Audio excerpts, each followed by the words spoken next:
Few final touches, Senator. On Capitol Hill, you're never going to believe it. 3 against 1 on that one. Yeah! Smile, Senator.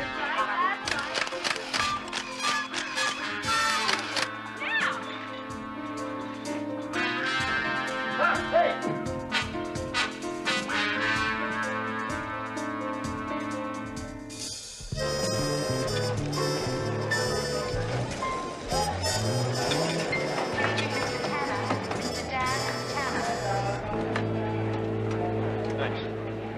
Tanna.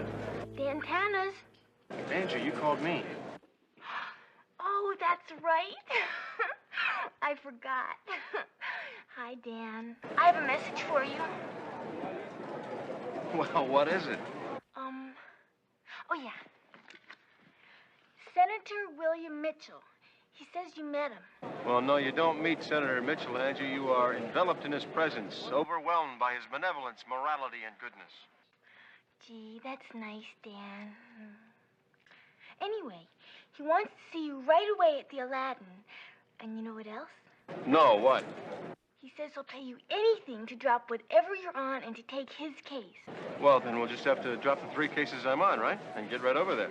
But, Dan, you don't have any cases right now. Well, we'll just have to keep that our little secret, won't we, Angie? Yes, Dan. Bye, Angie. Thanks, Jackie.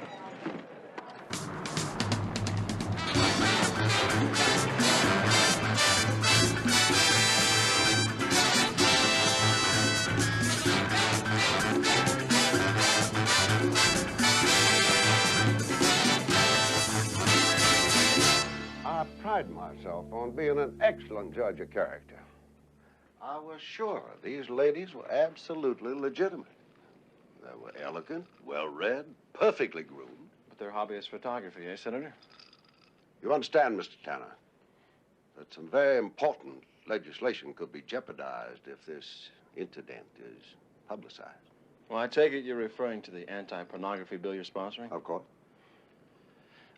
Isn't it a strange coincidence, Senator? One of those unfortunate quirks of life? Do you realize how these immoral monsters are jeopardizing our children? I tell you, sir... Senator, under the circumstances, I think it's best we stick to what happened here. Now, where did you make contact with these ladies, and did they give you any names? In the lounge. And, no, we did not exchange names. Now, how do you suggest we proceed? Well, Senator, you'll probably get a call suggesting you buy back the negative, and when you do, let me know. Mr. Tanner, I assure you that nothing like this has ever happened before. I know you won't make any hasty moral judgments. Well, what I make, Senator, is $200 a day plus expenses. Send a check to my office, will you, please?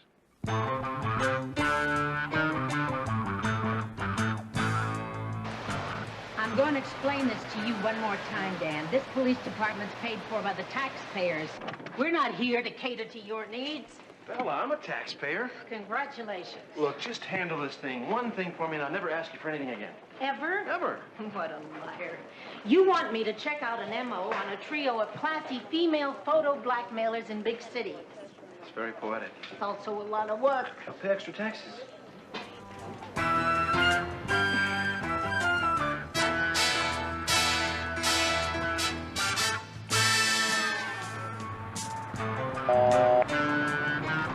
Dan, Rod called. He said he'll pick you up in front of Foxy's place in 10 minutes. He said it's important. I'm on my way. Okay.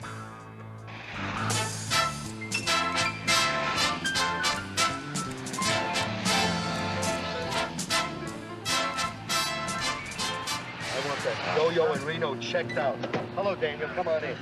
There's no way that we could lose 15% in just 7 days. I want him terminated. Terminated? Terminated. Does that mean kill? No, that's in the old days it meant killed. Now it means you're just fired.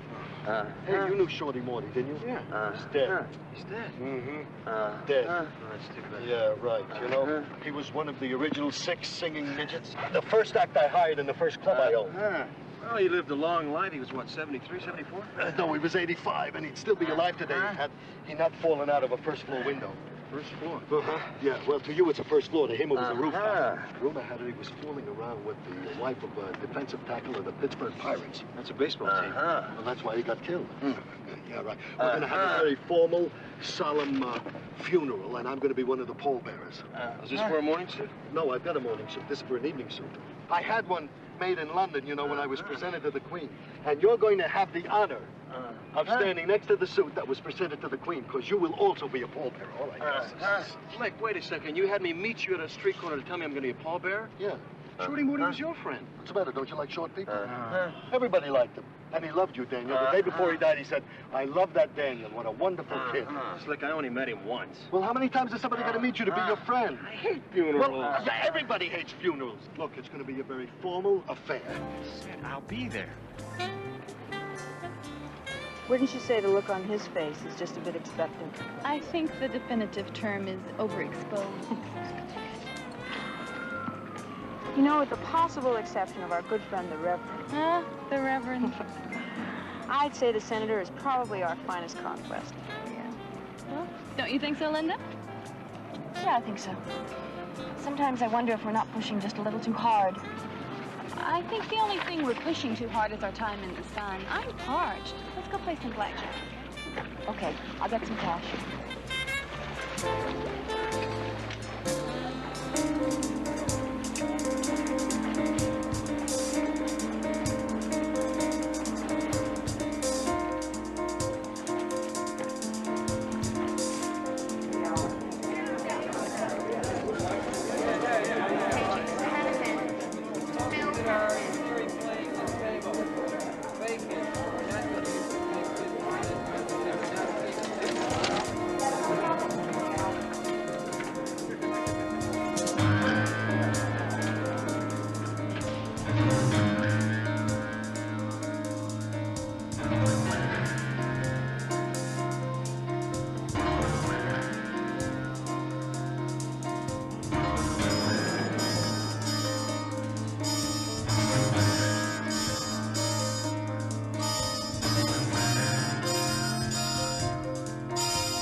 You don't worry. They'll think it's a simple robbery. Next time I won't miss. Guaranteed.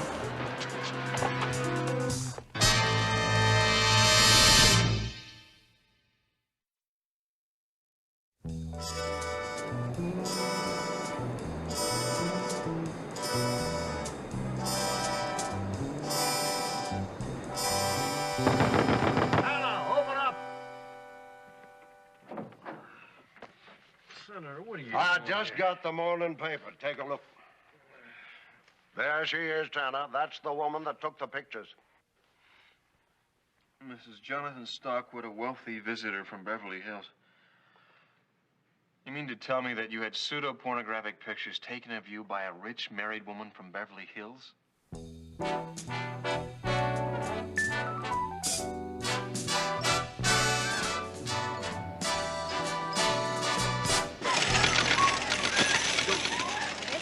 And her two girlfriends come, about every 2 months, stay 2-3 days, and always stay together in the same suite.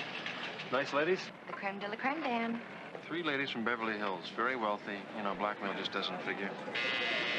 Bella, remember me? The guy who said he wouldn't ask for a favor for 24 hours? Oh, Oh, yeah, the liar. What do you want? Well, if you don't start being nice to me, I'm going to take my business to the sheriff's office in San Bernardino. Forgive me, Dan.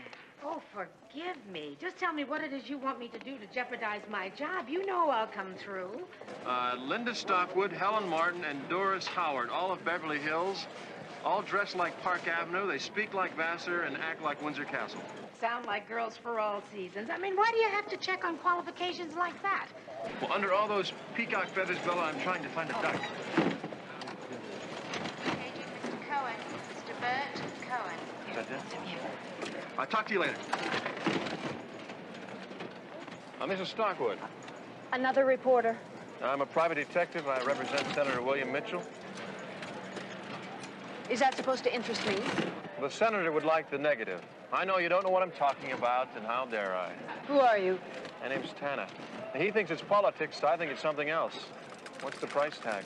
You and the senator are both ridiculous. Paging Mr. Hannafin. Phil Hannafin. Think I could have the key to that suite, please? Sure.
I gotta get home and feed the kids before the early show, so I wrote down everything here in this little notepad for you, okay? But you didn't give me anything to remember. Forget it. Hello, ladies. I love you both.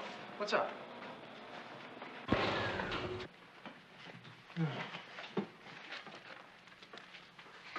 Beatrice wrote down what I don't have to remember. Peanut butter? Are you girls trying to tell me something? Well, there's a pickle with it, Dan. Oh, I forgot your milk. By the way, Roth called. You did? He said that one of the pallbearers dropped out and you're gonna have to find the replacement. Oh, terrific. Who you gonna get? Benzer, who else? Who else? Yeah, call him and tell him to rent himself a morning suit. I've got to go to Shorty Morty's funeral.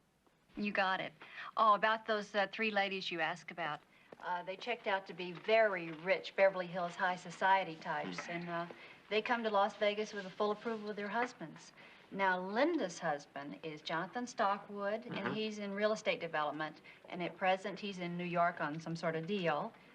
And Helen Martin's husband is Arthur Martin. He's big on the stock exchange, and at present he's in Beverly Hills. And Doris Howard's husband is Theodore Howard, vice president, Mammoth Pictures, present in Hollywood. That's just how you wrote it, B. Well, if those three are blackmailers, I'm Eric the Red. He was a Viking. Did you know that the days of the weeks are named after Viking gods? Friday's named after Freya, queen of the gods. Angie, how did you know that? I was helping Beatrice's little girl with her homework. Mythology. Yeah. Well, who is Saturday named after? Well, I only can remember Friday because it's a woman. Oh, I see.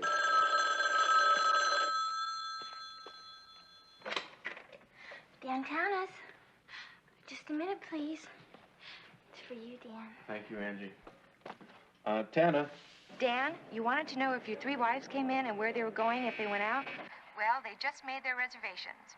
Second show at the Tropicana. Thank you, Sandy.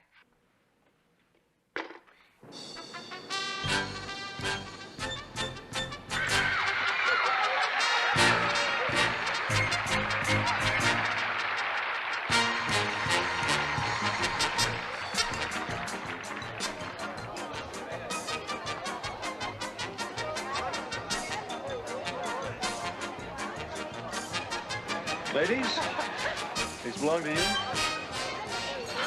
Ours. Obviously stolen from our suite. Obviously, so call a cop. Well, we'll take those, thank you. I'll make you a little deal. You tell me why, and I'll let you have them. We don't have to tell you anything. Well, I'm here to tell you something. That the man who was in your suite yesterday might have been there because of this kinky game you've been playing. Yeah, see, it might have been more than robbery. He could have been hired, and you just could be playing with your lives. Besides, I have a feeling that Mrs. Jonathan Stockwood, Mrs. Arthur Martin, and Mrs. Theodore Howard are less anxious for a little publicity than Senator William Mitchell. So, if I don't get the negative of Senator William Mitchell in an hour, well, you ladies take it from there. Are you implying that you might tell our husbands, Mr. Tanna? Gee, I hadn't thought of that. Ladies?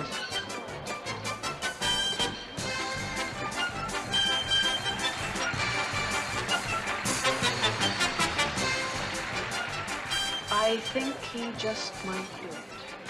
I think I'd better try to catch up with Mr. Tanner. So we'll give him the negative, and I'll be back in time for the finale. Oh, Helen, here, take my coat. It's getting a little chilly.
Operator, yes, I would like to place a person-to-person collect call to Mr. Jonathan Stockwood in New York City.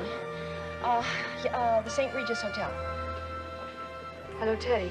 Doris. Something terrible has happened here. No, to Helen. I'm all right. You're going to have to tell Arthur. It was a hit and run. No, we don't know how she is yet. I'll call you back in about 5 minutes. All right.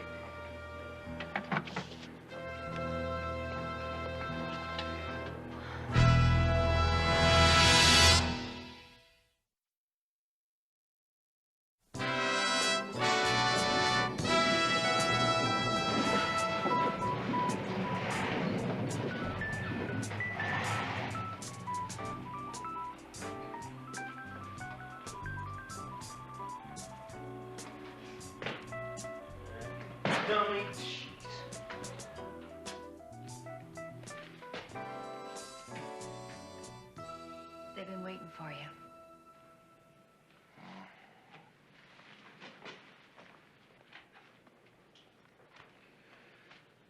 Ladies, where's the third musketeer? In the hospital. In a coma. What happened? She was run down, deliberately, according to the parking lot attendant. The doctors say she has less than a 50-50 chance. Please, sit down.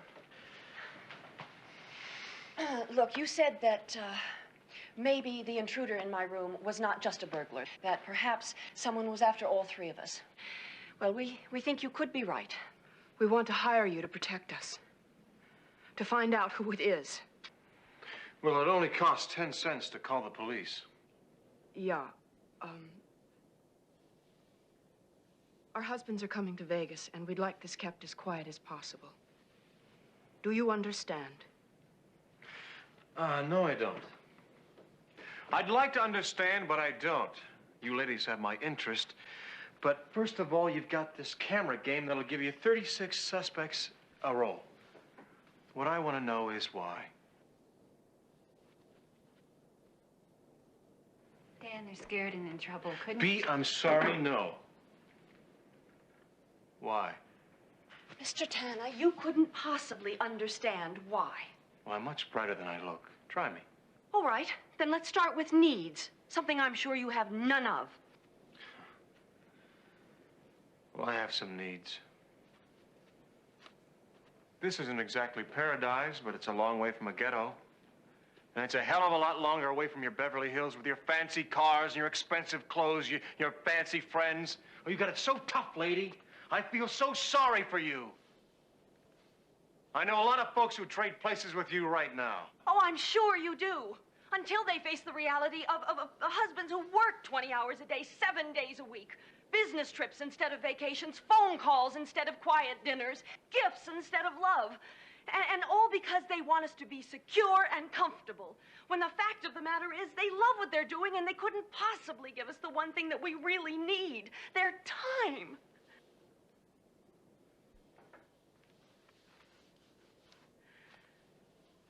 Oh, you're saying that your husbands don't love you? No. They do love us. And we love them very much.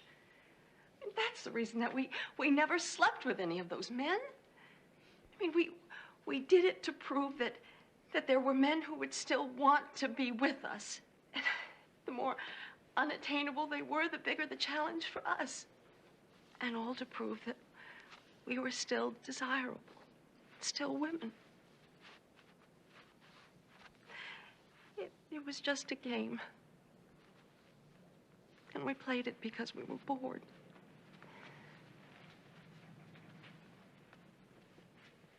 We realized we were very foolish. We're sorry.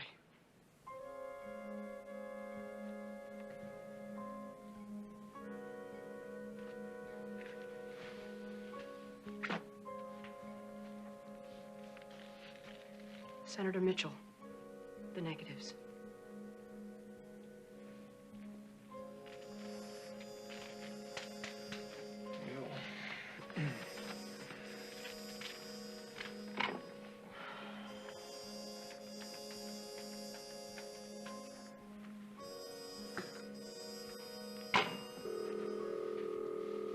Aladdin Hotel. Senator Mitchell, please. Mitchell. Senator Mitchell, this is Dan Tanna. I've got your negatives. They'll be at your hotel suite tomorrow morning for my bill. Very good. Then I assume the case is closed. Not quite, Senator. There seems to be a new development. Like a lady being deliberately run down by a car. Damn it, Tanner, I want this case closed. I hired you to do a job. You did it, now forget it. Seeing how you've asked so nicely, Senator, no.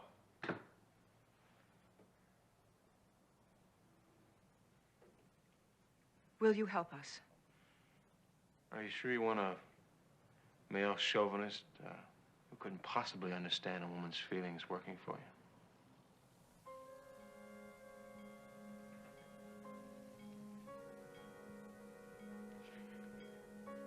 Yes, we're sure.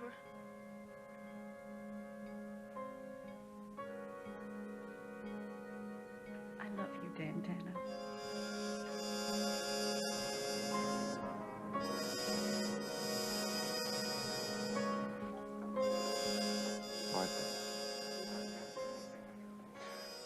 Arthur, the doctor says that he'll do her more good if you rest. He'll let us know if there's any change. Yeah, I know that. But I really feel a whole lot better being here. I checked out the parking jockey at the Tropicana. He only saw a flash of the car. The police have asked the car rental agencies and the repair shops to report any damage that might be hit and run. Mrs. Stockwood, can you tell me anything more about the man who attacked you? No, I never got a good look at him.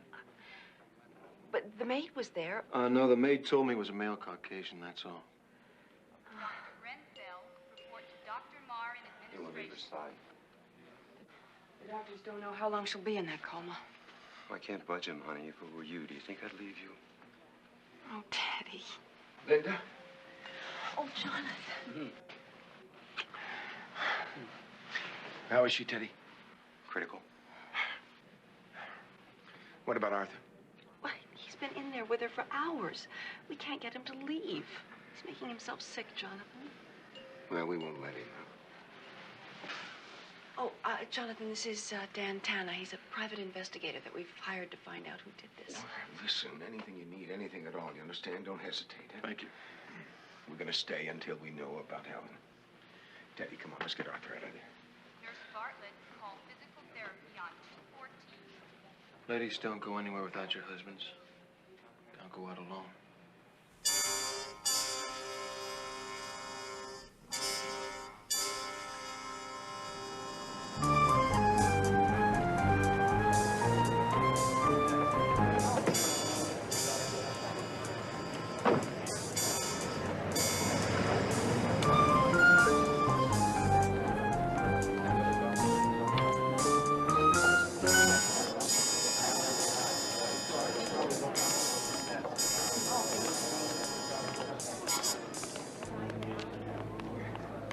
Wife's lousy coat. How am I supposed to know the wrong chick would be wearing it? You blew it. That's the bottom line. I'll take care of it. Well, you may have yourself a little more pressing problem now. She's hired herself a private investigator, a man by the name of Dan Tanner. He's been making some inquiries into my business affairs. So far, my staff has been able to stonewall him, but if he keeps it up, he'll find out I'm on the brink. Him first, then. Him first. Then we worry about her. Now, Mr. Stockwood, our arrangement. Find him.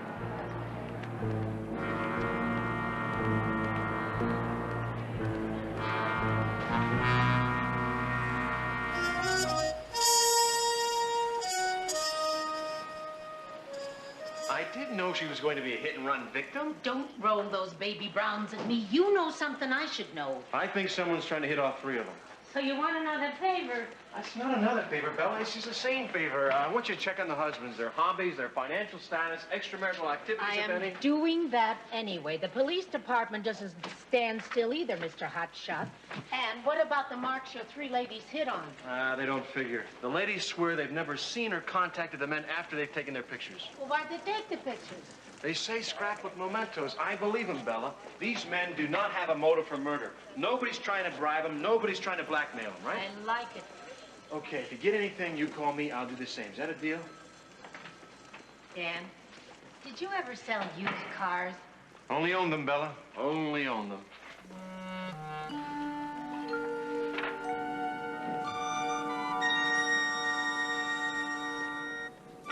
Windsor.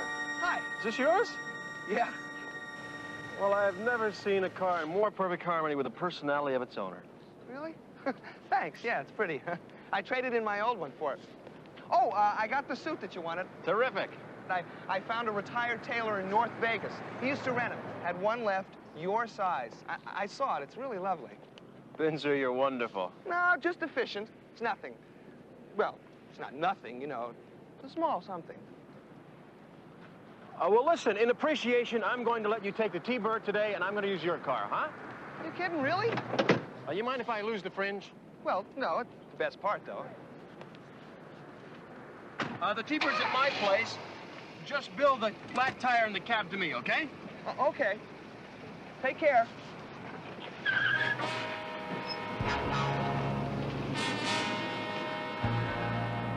Flat tire.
Highland Avenue off-ramp. A resident of the area said the resultant explosion rocked her house and sent a fireball 3 to 4 stories into the air. The driver of one of the vehicles was Daniel Tanna, a well-known Las Vegas private investigator. Mr. Tanna apparently managed to avoid serious injury, but the driver of the second car was burned beyond recognition. More details and film on the 11 o'clock report.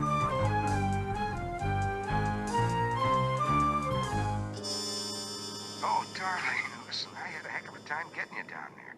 I wanted to talk to you before you left the hospital. Jonathan, she's coming out of it. Helen, she's going to be all right. Well, that's wonderful news, darling. Listen, I have to see you right away alone, and not at the hotel either. Well, Doris, Teddy, and I were just headed back there. Well, honey, listen, it has to be alone, believe me. I just found out something very shocking about Doris. So I don't want her to be there, naturally, or Teddy, for that matter, when you find out what it is. But, No, please, honey, no buts about this, huh? Believe me, you'll understand when you find out. Well, look, it might be a good idea to bring that investigator along with you, too. He might be able to help us with some advice and all. You remember the hotel I told you about our combine had? It was just under construction out there at the end of the strip by Caesars? Yes. All right, that's where I'll be, huh? I haven't been to Vegas in 2 years since we bought that site. So I'll meet you out there in an hour with Tanner, huh? All right, Jonathan. All right.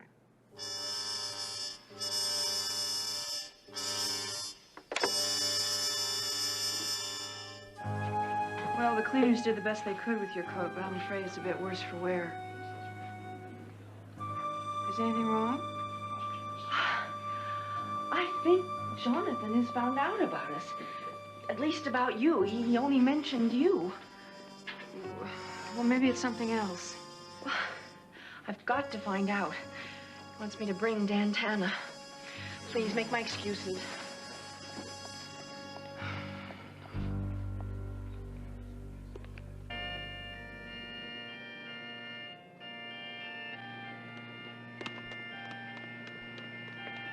So where have you been? I'm sorry, I'm late. I'm ready to be the pallbearer.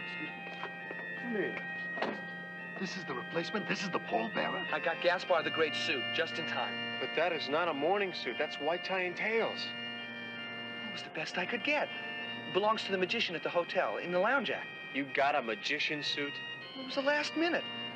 What do you want me to do? Show up in my underwear? In time. Excuse me. I'm sorry. Who'd you expect at the last minute? Burt Reynolds? Listen, you can't... Gentlemen, take your places, please. The organist is running out of hymns.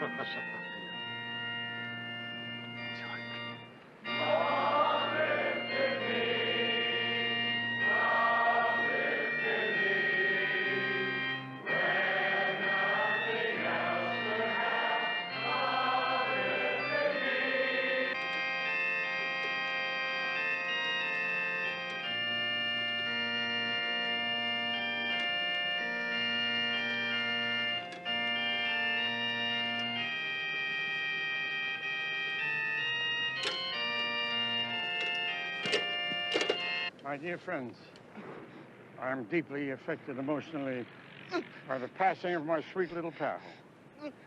Out of the light into the darkness, but I pray perhaps the other way around.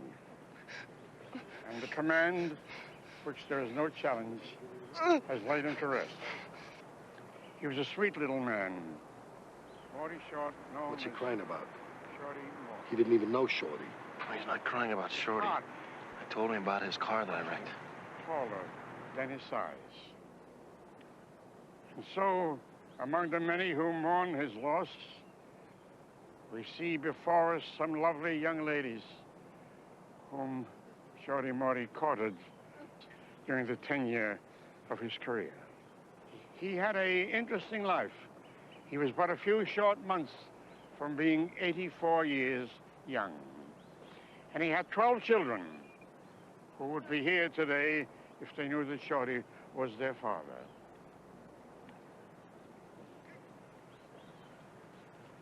But wherever they may be, we know them and we love them as even if they were their own. And so in passing, we say goodbye to him. So be it. We who love them, we as close friends. But for all his serious viewpoint upon life, Morty Shorty was a happy man. And the majority of his years were happy. And so was show business in his blood to the end. It's a bunny. He would like to have the farewell be one of joy and entertainment as we bid our respected friend a warm and fond goodbye.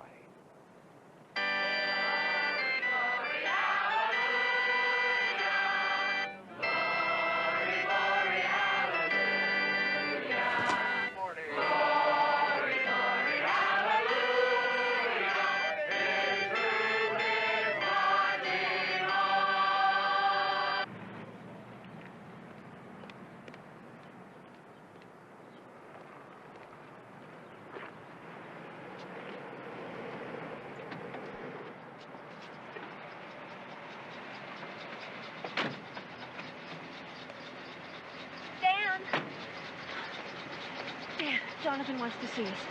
Wants to see us? Yes, it's urgent. It is.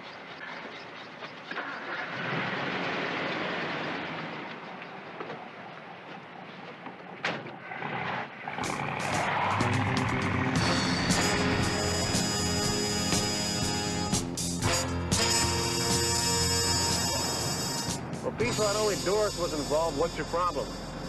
We're in this together. She can't handle it alone. I admire your loyalty, but what I can't figure out is why he wants me along. Look, try to relax. Getting a case of the nerves is not going to help. No, it's not nerves.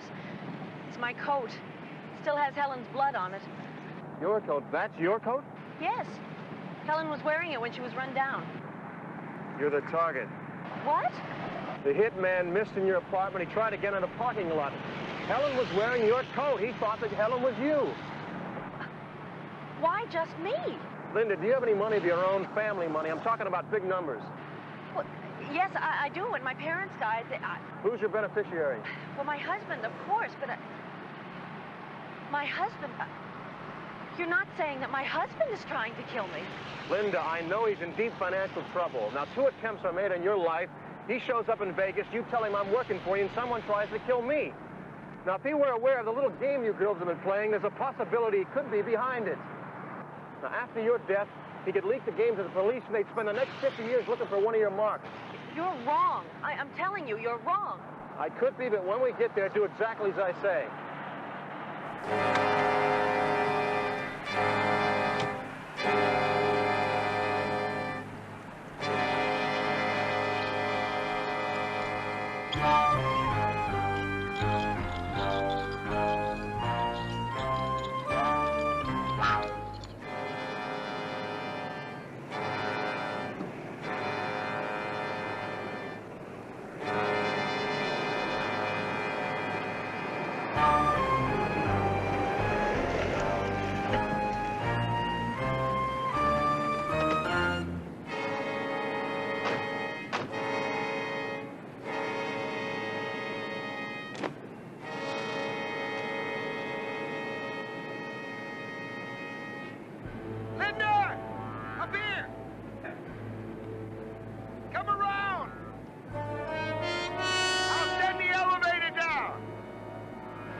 Gravy, don't panic.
Someone call the police and the Department of Water. This pool is polluted.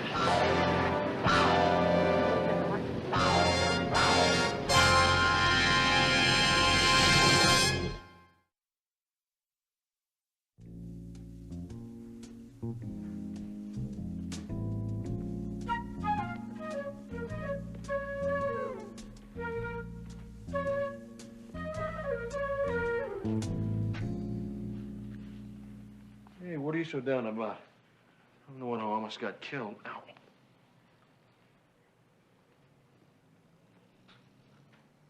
I know I'm not the smartest guy in the world. I'm even kind of dumb sometimes. I mean to do things right. Somehow I just louse them up. But I don't mean to. I loused up the funeral. And I loused up a lot of things. Hey, so what? So, about my car. Let's just call it even, okay? It's my way of paying you back for all the things that I loused up for you. It's from me to you, okay? Well, Binzer, how are you gonna get around? I don't know. I'll think of something. A pair of skates or a bike or something.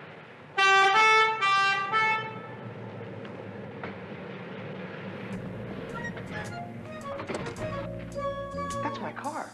That's the car I traded in. From me to you, Binzer. The new Hornets from Beatrice and me, Binzer. Gee.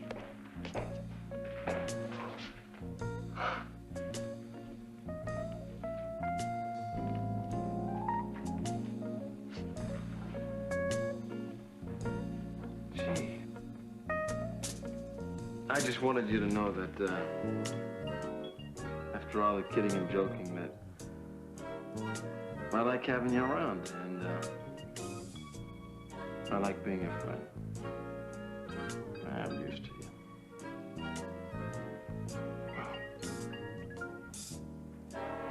Me too, Dan. Me too. Boy, we're having a good time now, aren't we? Heck of a good time. Sing, come on, sing. You think you're so hot? Sing, go on. Oh, pretty red wings, I'm taking you home. Oh, pretty red wings. What did you do with my sky? We interrupt this fine evening to bring you the following important message. It's time for bed. Well, Mr. Tanner, what are you suggesting? Sleep. It's time to go to sleep. I'm tired. Naughty but nice. You know, I think that we can put a really nice glaze on this evening. But you have an annual report to give in Los Angeles in the morning, and Oh, I no, have wait, a client at They're only 7:30 in the stockholders. morning. Well, what kind of client expects you to think at 7:30?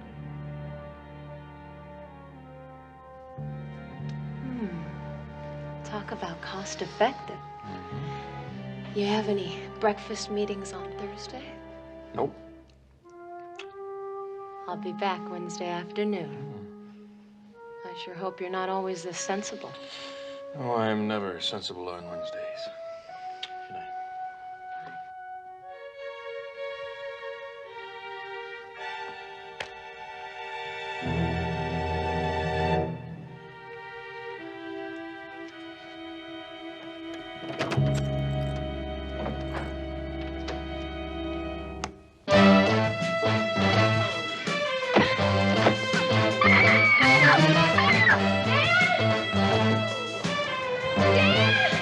Dad!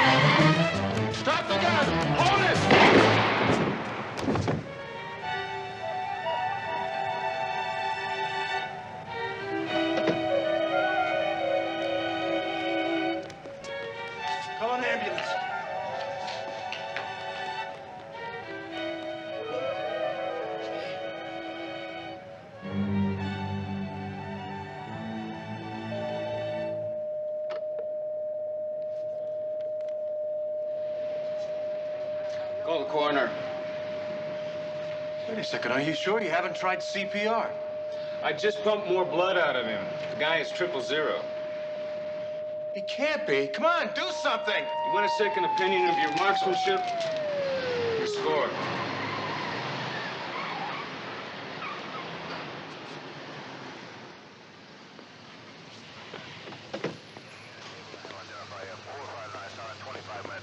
Oh, my God. Oh, no. Burglar? Yeah, he was in my apartment. He chased me down here. He was about to shoot me. He couldn't have shot anybody. It was a BB gun. Probably used it to scare people away. Now, listen, you had no way of knowing that. What's the matter with you? It's not your first one. Yeah, but this was different. Dan, nobody ordered him to point a gun at you. Come on, I'll give you a ride home. No, that's all right. I'll be fine. Okay. I'll get your statement later.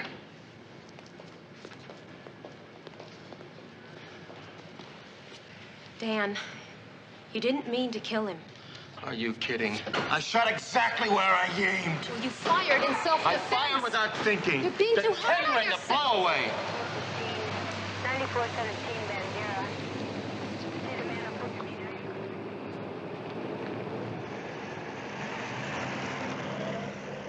Dan, you were protecting me. Yeah, that's a good excuse. Why don't you go on up to bed? We'll talk. You all right? Yeah. About Wednesday. Maybe I ought to call you when I get back. Whenever.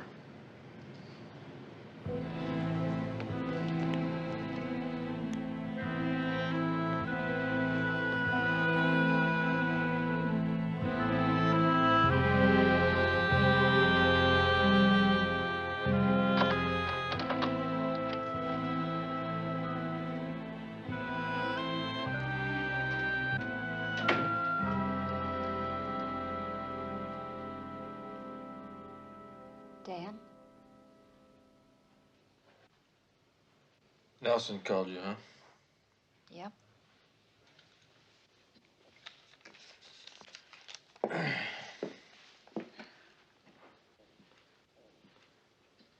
Don't look at me like that. You've seen me drink before. Not like this. Well, don't worry. I know my limit. I plan to exceed it. Would you like a little chemical disinhibitor? Excellent marinade for a festering conscience, I'm told. Do you have anything to cut it with, like an olive?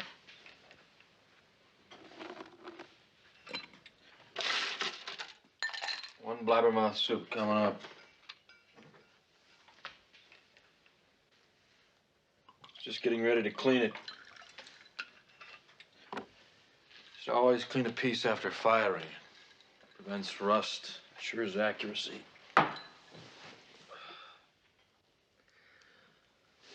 Let's drink to that, huh? Here's to accuracy. Dan, you had to shoot him. You're absolutely right, B. That's all I had to do is shoot him.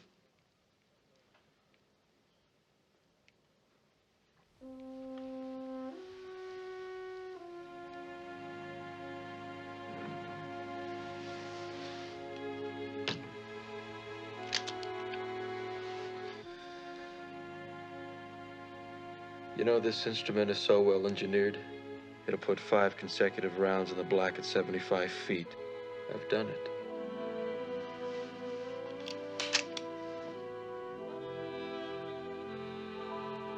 I only had to put one hole in that kid's shoulder to be in the intensive care unit right now, be alive. Well, I wonder if he'd have done you the same favor. B, his hand was shaking. It was you or him.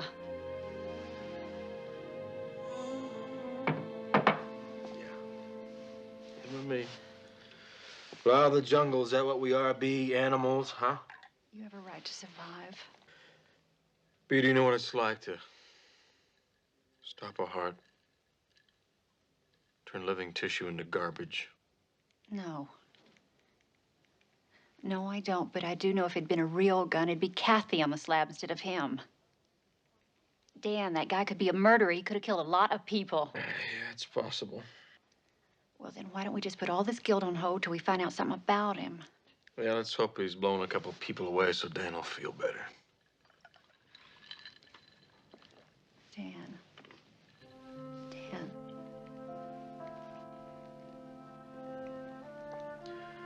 Go to sleep. It'll be easier in the morning.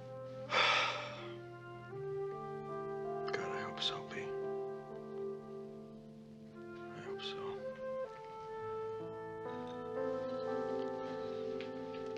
Good night.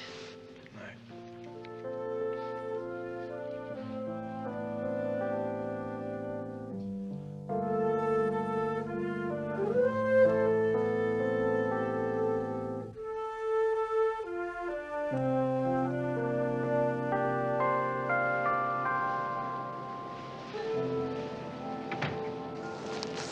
Here's a copy of your statement. Just find out the kid's name.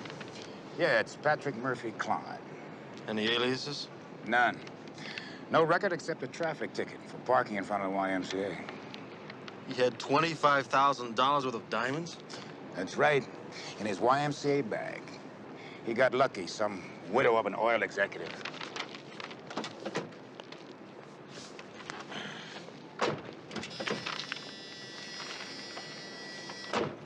What kind of kid belongs to the YMCA and burgles $25,000 in diamonds? A professional cat burglar. He probably played basketball to keep the strength up in his legs. Dan, let's face it. This kid didn't just happen into harm's way. He lived there. With no record. Look, his lock tools were well worn. Maybe they were secondhand. I doubt it.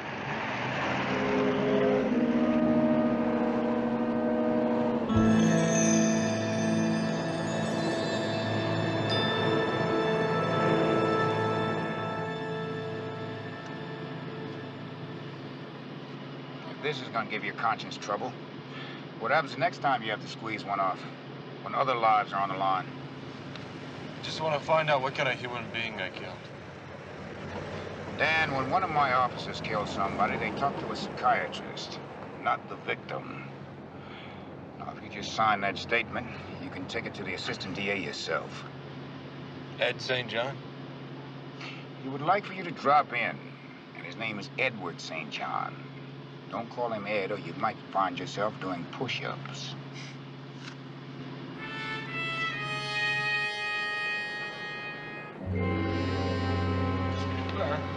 Your statement seems close to the police report. Is there ever any doubt? Well, not in this office, but I have to be ready for the ACLU, Amnesty International, and of course, the newspaper.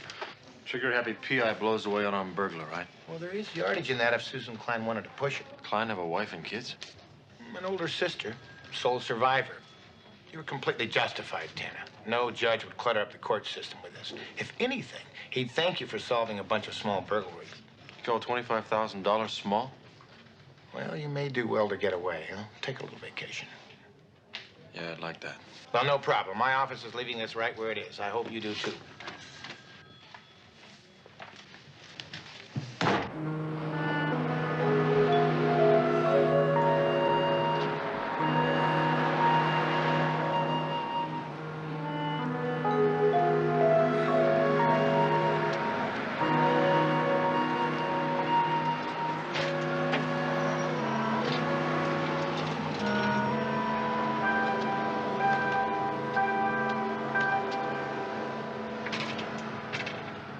Hello.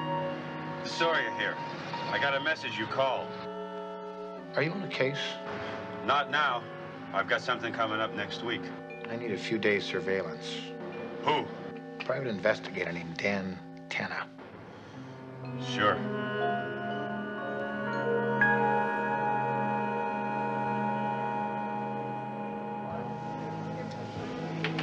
Ah, Miss Klein?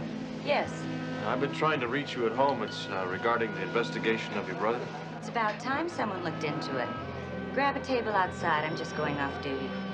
Would you like something to drink? Some iced tea would be fine.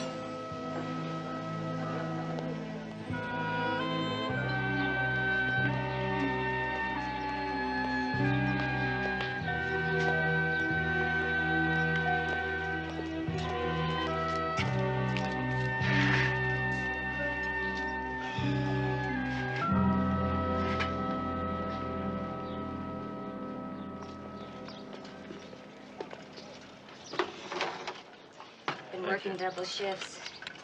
Keeps my mind off my brother. Must be very difficult for you. Especially when you handle it alone. You don't have any other family? My parents died in a car accident when Pat was 10. I raised him from then on. I was mother and sister. But he didn't hurt from any neglect. He was 4-H, Boy Scout, good grades. Miss Klein, do you mind if I ask a few tough questions? You mean about stealing? A couple of comic books in grade school, a basketball in high school. He got caught and learned his lesson. Sounds normal. As for guns, I gave him a .22 one Christmas, a plinker for cans or bottles. One day he shot a rabbit. I made him skin it. A week later, he sold the rifle. He never touched one after that. Your people downtown don't believe that. Well, I do. When did your brother get his own apartment? About 5 years ago, after he got the job on the baccarat table. Did you see much of him? I mean, aside from here? That kind of kid doesn't turn into a killer in 50 years. Even if he was a burglar, the penalty is 2 or 3 years. Not death.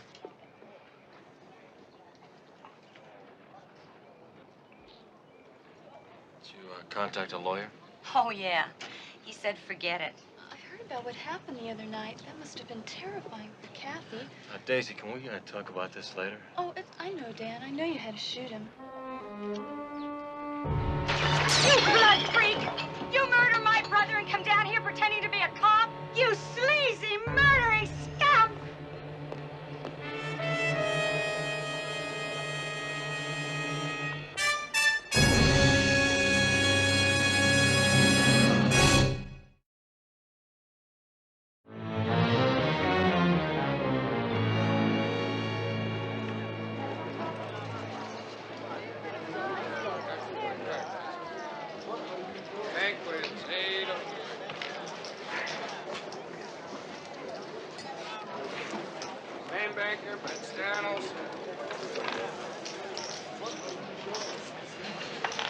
Cards, please.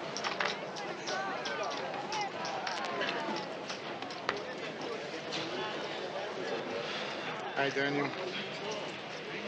Can we talk about Pat Klein? You mean about the boy you had to shoot? It's gonna be hard to be replaced. Is he a good man? Pat Klein, good? Arrow straight, reliable. The finest pair of hands I've ever seen in a long time. Our chips never walked on his shift. Of course not. The kid was a cat burglar. Maybe, Daniel, maybe. The kid was a charmer. He was one of the few dealers I know who got heavy tips. I mean, heavy tips. Bank wins, 7/6.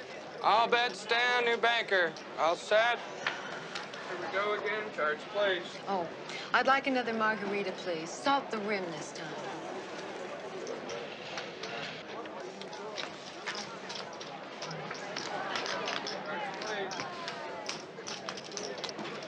Who's the lady in the show and tell dress? Mavis. Drops a lot occasionally. Looks like she can use some lessons. Only she can keep her nose out of the sauce long enough. And she's sober. She's way ahead of the odds.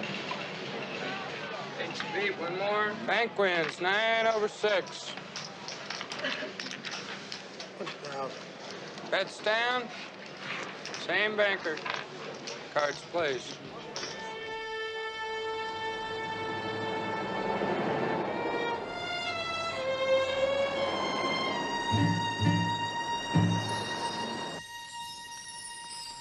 The key to Mr. Klein's apartment. What'd you tell the manager? I said I was giving him a surprise Tupperware party.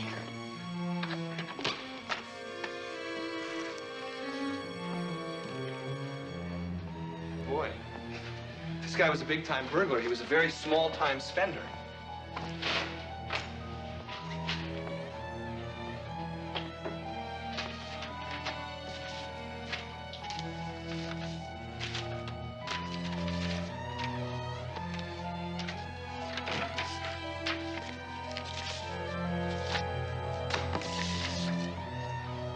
Patrick M. Klein. This doesn't make any sense. The kind of know-how Klein had and the ice I saw at that casino, he could have afforded a penthouse. You think he picked his marks from the baccarat table? Yeah, that's my hunch, Spence. What they dangled in front of him at the casino was only a sample of what they had at home. Hey, look at this. It's a bill for a rebuilt fuel pump, $280. The import car clinic. Now, that doesn't make any sense either. His car was Detroit iron, a '64 Chevy. Maybe he had 2 cars. Hey, maybe he had 2 apartments. Very good thought, Benz.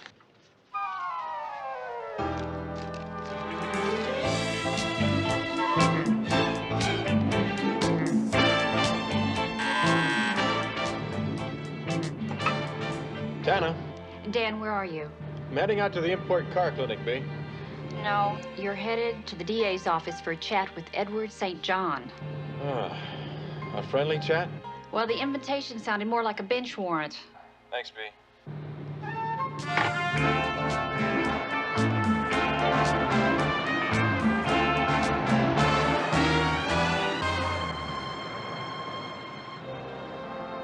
Now, Suzanne Klein was in here, and after she'd calmed down to a mild rage, she described a bizarre public disturbance created by the man who killed her brother. Look, I was just trying to find out if... You wanted to know if Pat Klein needed the bullet.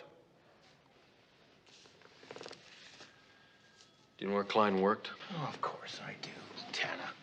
Look, she thinks it's a cover-up. The police protecting their own kind. And if Suzanne Klein knocks on the right door and yells loud enough, there will be a full review. To satisfy the media. Correct. And it'll drag on, and of course, eventually you'll be cleared. But in the process, however, they may suspend your license several months. Now, you just might need a vacation, but I have 3 cases going to trial, 3 pending, and half a dozen in the works, and quite frankly, I don't need a new can of worms. Yes, well, then I guess I should drop this whole thing. Yeah, it's your license.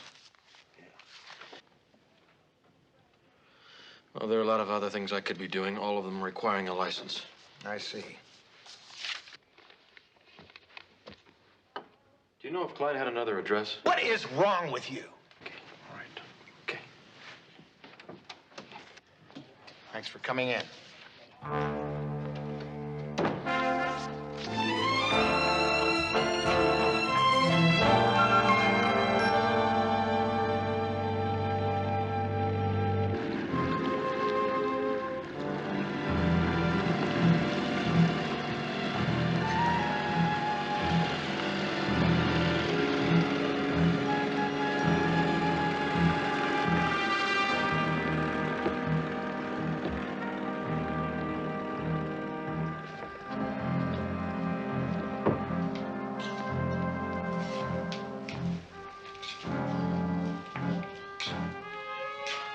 Hi. I'm glad you called. Isn't Wednesday your bridge night? Well, my neighbor's filling in. My wife will have to trump his aces tonight. Is that private investigator bothering you? Not anymore. Then to what do I owe the pleasure of this unscheduled visit? Honey, how thoroughly did you go through Klein's apartment? Thoroughly. All the drawers, letters, notepads, everything. Not even an address book. Positive. There is nothing in that apartment to connect us. As a well-kept mistress, I am above this sort of thing, Edward. Do not expect me to do any more grubby sneaking around. Even if Klein has another apartment someplace. Why would he? Well, perhaps because he doesn't want anyone to know the rather sizable amount of income he had. You know, dealers don't make that kind of money. He never even gave you a phone number, nothing? The only thing I ever got from Pat Klein was a deposit slip when he put the money in my account. Which, by the way, is very low with him very dead. You know, honey, you're just going to have to stay away from the no-limit tables and maybe find something else, like winning. I do all right. One of the dealers said my biorhythms may be in a recession. But certainly not tonight. Dinner's ready. Can that wait a while? Just as long as we want.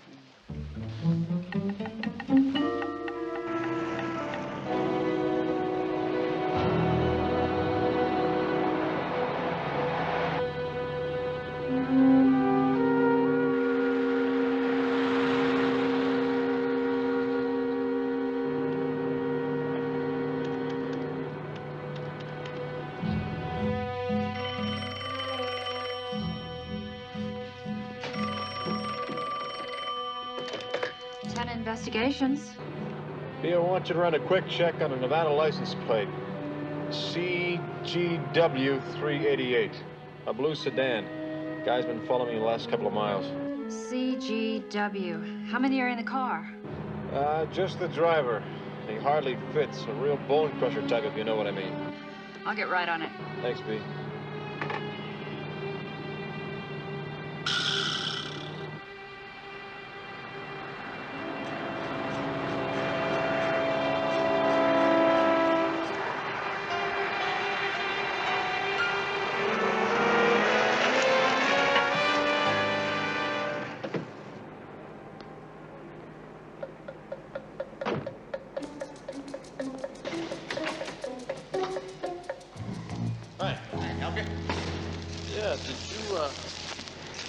On that? Yeah, I put that on. It was a crummy rebuilt. I had to replace it. I've been trying to call Rick. Rick? Yeah, I don't know his last name, but he's married to that XJ6. What does this Rick look like? About 6 feet tall, straight brown hair. You know, he must be sick or something. Why is that? Well, his car's been ready for 3 days. He's usually breathing on me. Which one is that? It's the green Jag, out back.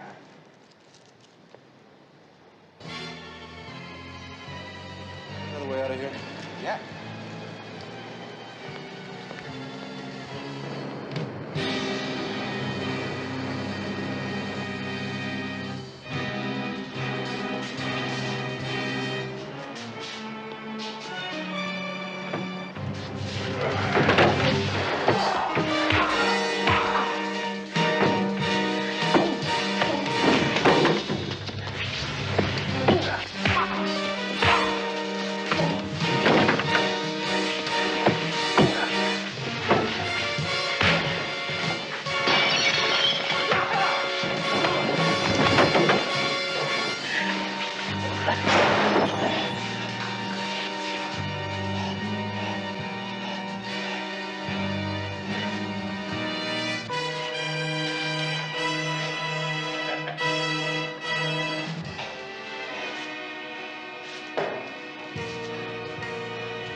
I don't blame you for being ticked.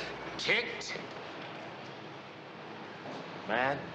Oh, you're getting close. Look, it was unavoidable. Now, that's funny. There's only one person in town grieving over the death of Patrick Klein, and you can't avoid her. Now, you want to tell me what that was all about?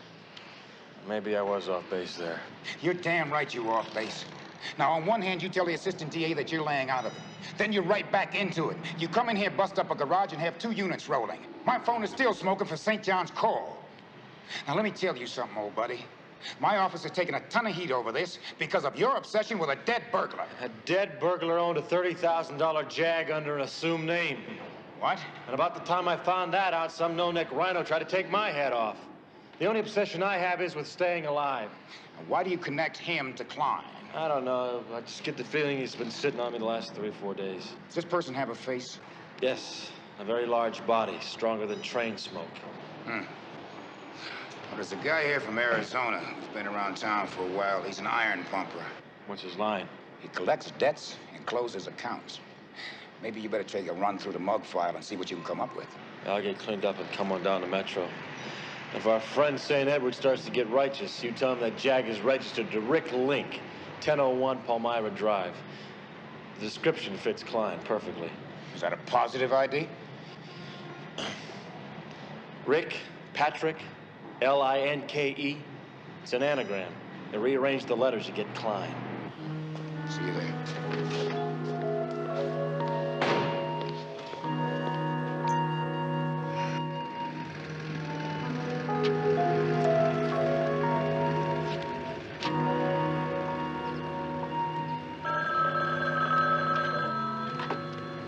Hello? Klein had another apartment. Here's the address. I'm trying to get a little sun. Well, you're going to go over there before Tanna does. He knows about it? Yeah. So does Lieutenant Nelson. They're both busy little beavers here now. Here's the address. 1001 Palmyra Drive. Move it.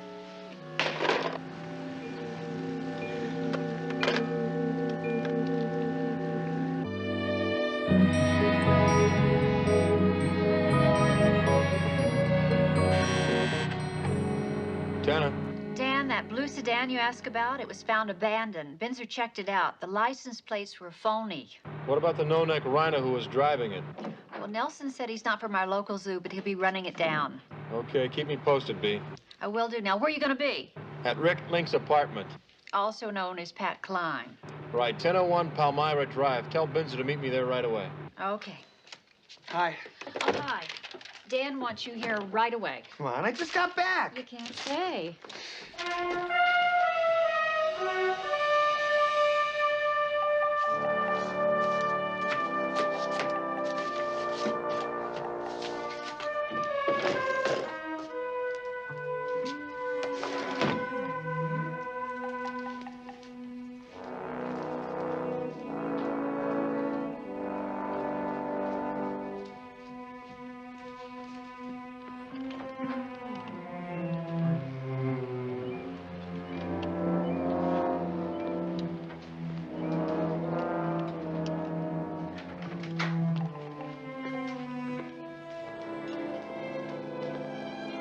Anybody home? Who is it? One of Rick's friends. Wow, Mavis. You're, Dan Tanna. one of Rick's friends. Oh, no. Baccarat. Oh. What do we have here? Oh, remnants of an LTR. An LTR. Live together relationship. My, you certainly carry your weight well for a size 12. Rick was just not a good influence. Too many carbohydrates. So you just came by to pick up your things, right? And maybe somebody else's things? Would you mind very much emptying your purse? A little. Would you mind if I scream? Well, considering my license is hanging by a paper clip. I can see why. Catch you later. You'll love my Doberman.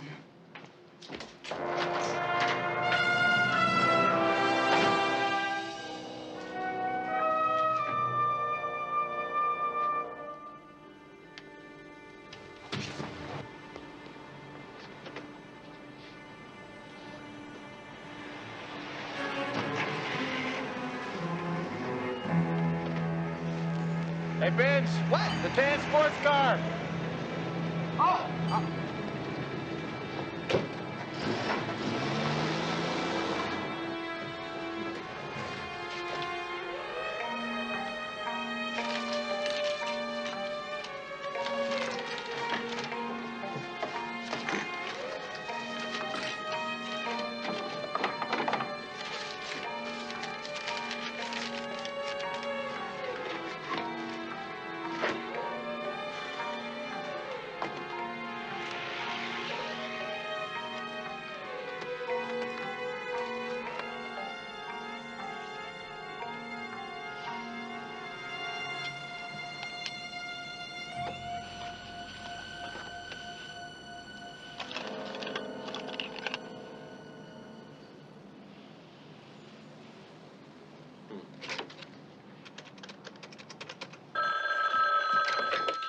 Tanna Investigations. B, any calls? No, any luck? Yeah, I found Klein's savings book. He's got deposits here of $10,000 and $12,000, lots of them. Then we got withdrawals of about half the amounts. Looks like he was splitting his take with somebody. Oh, I thought he worked alone. Yeah, he did. But see if you can find a bank account for a Mavis Graham in town somewhere. Mavis Graham. Okay, now where are you going to be if I need you? I'll be talking to our friendly neighborhood fence. Which one? Grabowski. Bye-bye.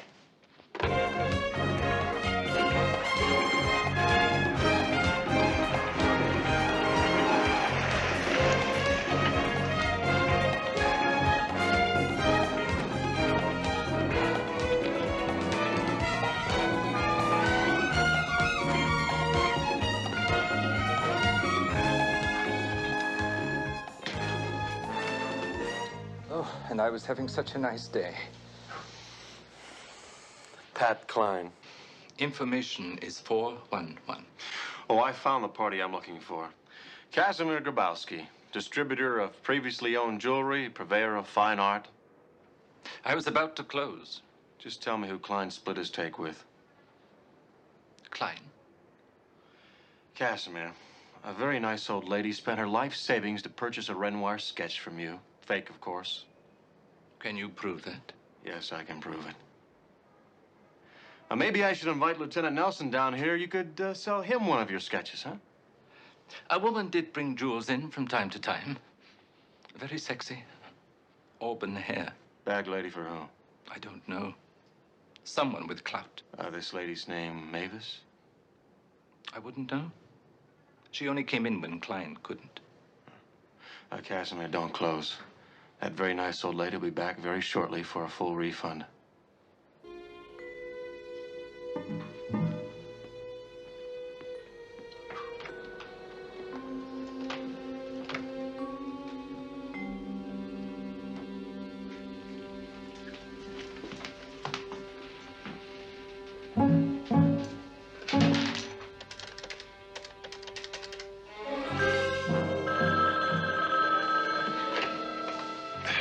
Yeah. Snoopy was here.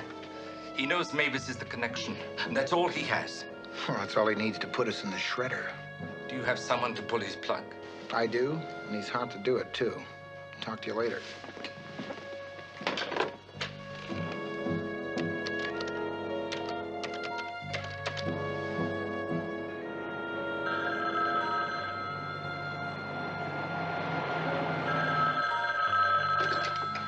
Astoria. Tomorrow. Don't miss.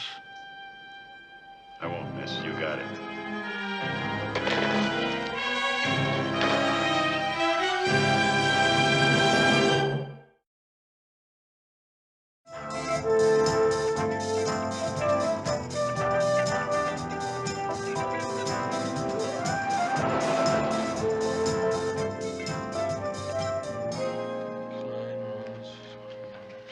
Well, at least we know that Pat Klein was consistent. All his victims women, all baccarat players. Right, he simply chose the ones wearing the most expensive jewelry.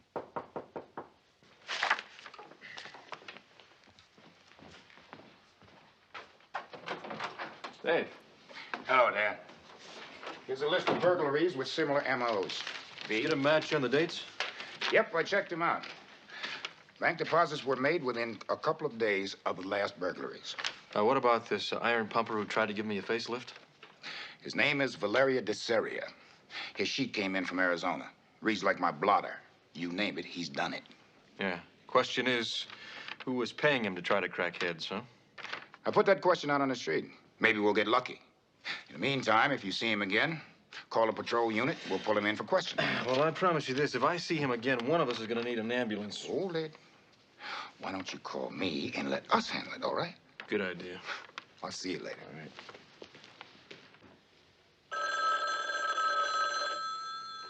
Tanna investigations. Our man at Lake Mead. Benz, anything happening? Nah, not a thing. Well, what is she doing? She's just sunbathing. Boy, is she good at sunbathing. Okay, listen, it's certain that Mavis Graham is Pat Klein's bag lady, so... Dan, hang on a second. A car just pulled up.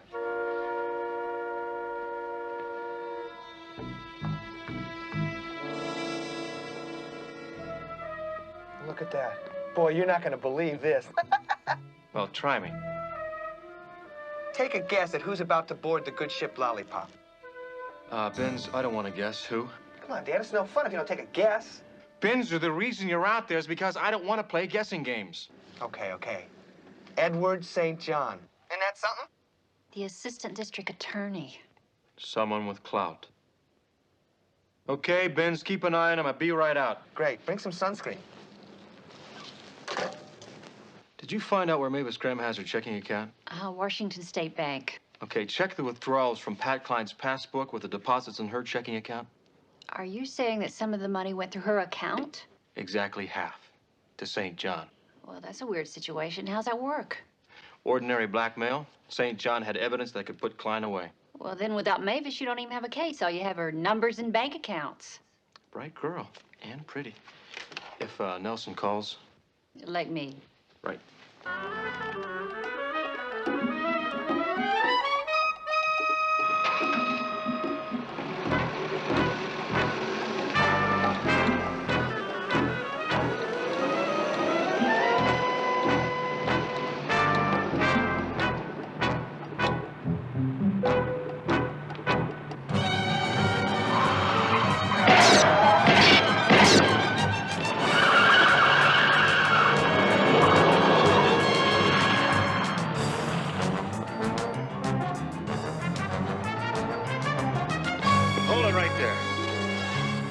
Why? Put the gun in the car.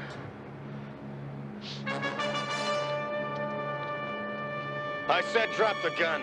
Why? You didn't have the guts for it last time.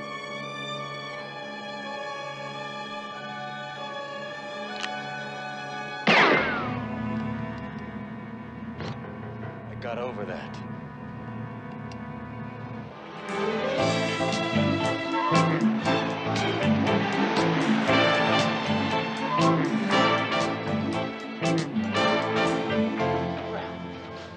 Let's see it. One address book belonging to Pat Klein. A.K.A. Rick Link. Wow, good girl. Anyone see you? I bumped into Dan Tanna on the way out. Well, that's no problem. The son of Santana will soon be scratched from our list of worries. You're sure in the deep into that stuff lately. It's therapeutic. Why? Maybe because of the way some things have been going lately. There may be a little gap in our income for a while, but we'll survive. Like Pat Klein? What happened to Pat Klein was an occupational hazard. He was a thief practicing his profession, and he got a little hurt. He sure did. A big hurt. You know, I don't understand. All of a sudden, you're oozing concern for our dear departed cat burglar, who is probably holding out on us anyway. What's bugging you? Oh, what is it? Tanna? Well, how long do you think it's going to be before he figures this out? It's not... Tanna's out of it! Well, that sounds rather final. What do you mean by that? Well, it means that he's lost his license, leaving town. And taking a vow of silence? You sent killers after him. Would you Now just we're calm into down? murder! Calm down! Now, after all of this, we're in complete control. We're into blackmail. We're into murder. You've been drinking and your mouth needs a rest, Mavis. It's gotten to be a little tiring, Mavis.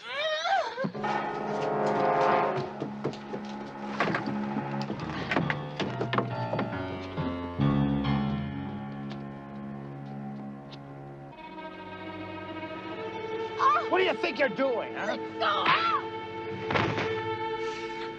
Man. Hey, Benz. Dan! Dan! Wait for me! Benz, where are they?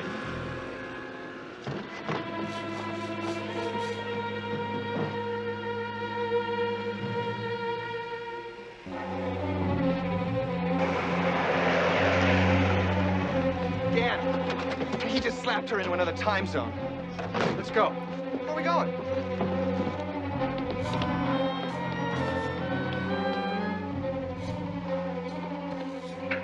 Hey, Dave, I need your boat. Sure, Dan, okay. We'll bring it right back.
you in court, St. John.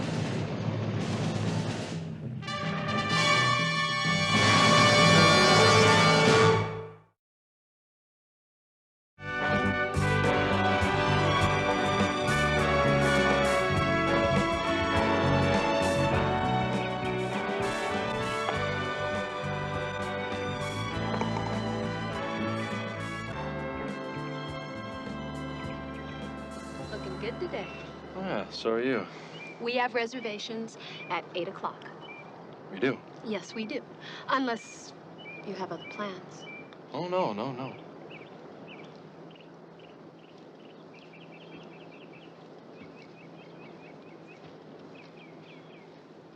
Hi. I just came from Lieutenant Nelson's office. Apparently, Pat's death affected you almost as much as it did me.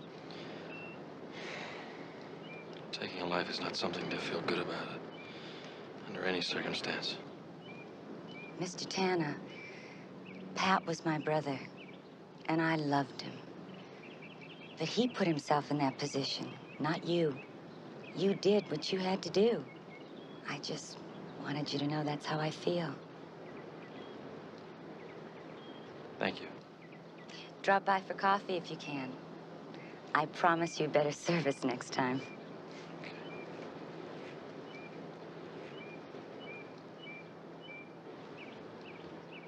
And by the way, you don't have any breakfast meetings Thursday either. Well, did you ask Bea? No, I told her. While I'm here, how about a lesson? Sure. Well, the first thing, no, you're holding it all wrong. First thing you have to do is relax and get the feel of the thing. Yes, I can see that. Yes. Now keep your head down, and I think we're gonna go on the tour. Shadows dance where the lights don't go. A secret hum in the afterglow. Silent codes in the midnight air. You feel the pull, but no one's there.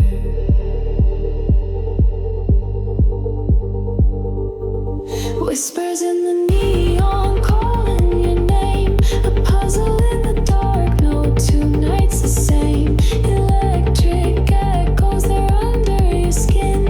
A labyrinth of sound, let the game begin.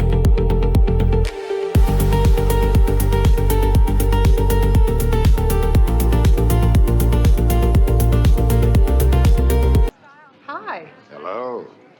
You're very beautiful. Thank you, sir. All the police officers in Las Vegas as gallant as you are? Well, I like to think so. In that case, I'd like to hear more about it. Good. So, where would everybody like to have dinner? I'll go make some reservations. Hey, is there a Lieutenant Nelson around here? Over here. Telephone, Lieutenant. Excuse me. So what's it gonna be? How about Jimmy's? Jimmy's, all right. Oh, no, they're always jammed. We'll never get in there. Oh. You have not considered the resourcefulness, the cunning of one Dan Tanna. I will be back in a flash with the reservations. Thank you. Lieutenant Nelson. Hey, cop. This your old buddy, Alex Barr. I didn't know they had telephones in the sewer system. I need to talk to you. You and I don't have anything to say to each other, Barr. I thought you might say that. Come here. Lieutenant Nelson, this is Harriet. Yes, Harriet from the Big Burger, you know. Harriet, what are you doing with Barr? Well, he forced me to come with him. When I got off the late shift, he made me find out where you were, Lieutenant. He says he's gonna hurt me. I'm really scared. Harriet, now you listen to me. The guy you're with is a street punk. He's not into twisting arms. Nothing is gonna happen to you. All right, Lieutenant. All right. I'm at 5516 Clayton. And I'm on my way, Barr. And when I get there, if even one hair on that lady's head is out of place, I'm gonna blow you clear into Utah. Do you get that?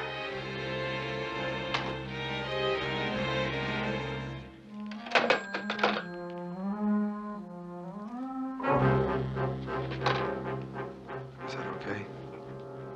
Did I do good? Yo, they're just fine, Alex. Just fine.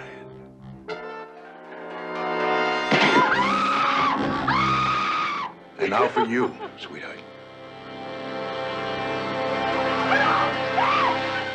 I have to leave for a while. I'm sorry, Dave. Will it take long? No, it's just a minor police matter. Where can I catch up? Well, Dan said he was going to make reservations at Jimmy's. Ah! Did you make the reservations? Did I make reservations? Does the Lone Ranger wear a mask? Does Superman fly? Does a one-legged duck swim in a circle? You made reservations. We're going to Jimmy's. Oh, we're going to Alfie's. Jimmy's was jammed. Dan. I said I was Superman, not Mandrake. I'm afraid the lieutenant has to leave to take care of business. Anything serious? No, it's nothing I can't handle. I'm sorry. It'll be no more than half an hour. I'll wait. All right. You gonna go dressed like that?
.340 Lincoln to control.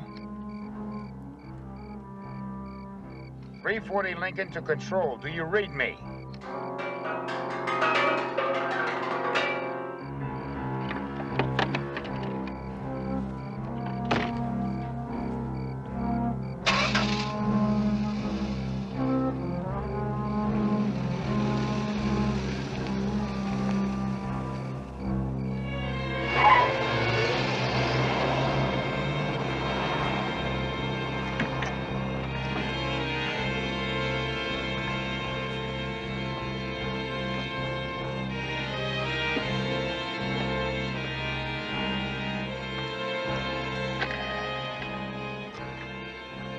the Metropolitan Police.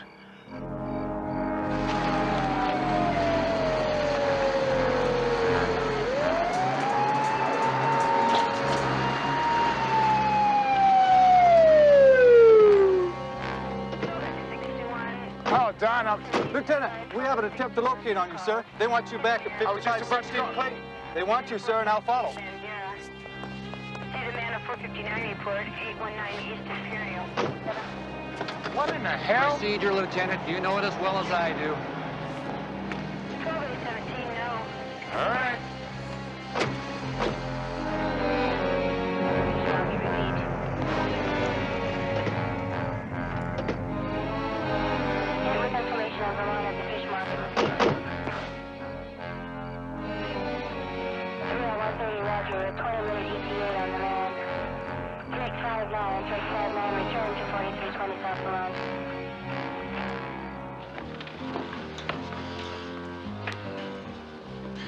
Good evening, Captain Smith.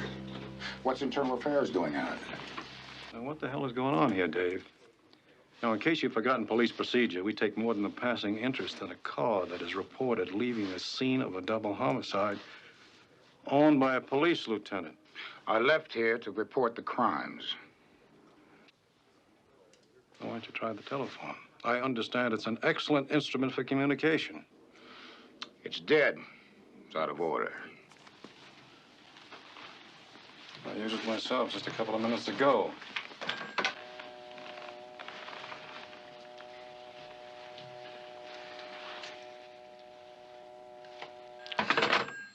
Well, it wasn't working when I was here. May I see your gun, please? May I ask why, Captain? I don't have to give you a reason. Well, let's just say I'd like one. The bullet went through the victim, lodged in the wall. The lab boys say it's a 9mm. I believe you, like all of us, carry a 9mm. Yes, I do. And I had my weapon in my hand when I came through that door.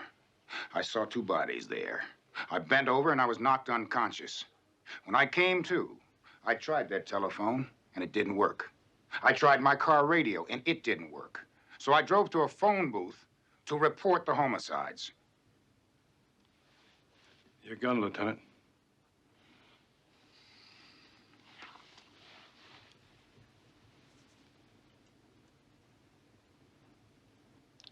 This gun has been fired recently. That gun has not been fired recently.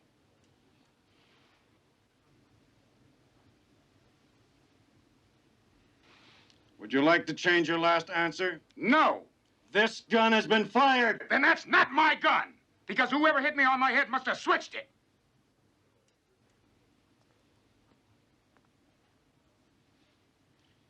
Let's go outside and check your car radio.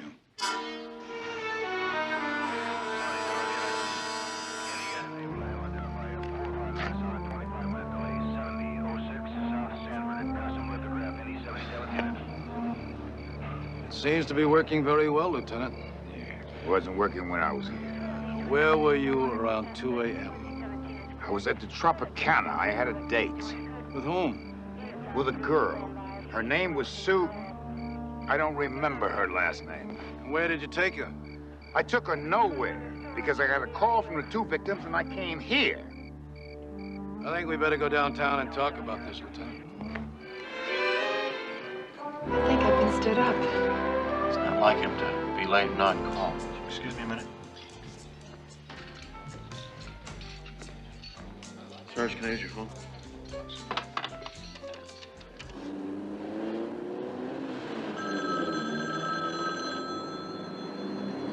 I saw two bodies. I bent over and I was... Sergeant Peters. Mel, this is Dan Tanna. I was supposed to meet Dave Nelson, but he hasn't shown up. Have you heard from him? He's here, Dan. Oh, great. Would you put him on? I'm afraid I can't do that. Lieutenant is a prime suspect in a double homicide. What? Two people dead. He left the scene of the crime. Be right there. Excuse me, something's come up. I'll call you in the morning, all right?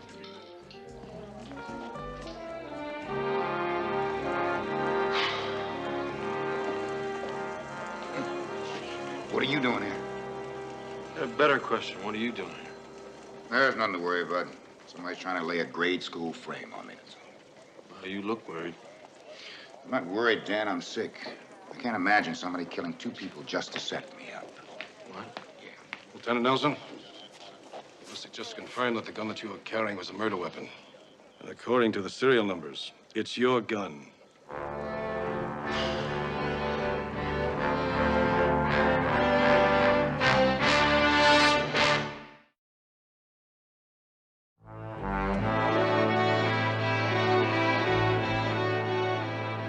Testimony of Miss Sue Adams, Miss Ann Nolan, who said they overheard you threaten Alex Barr's life before you left them backstage at the Tropicana. I did that to protect Harriet Connors, the lady that he forced to call me. Yeah, well, you also said if Barr harmed Miss Connors, who he obviously beat to death, you'd blow him away.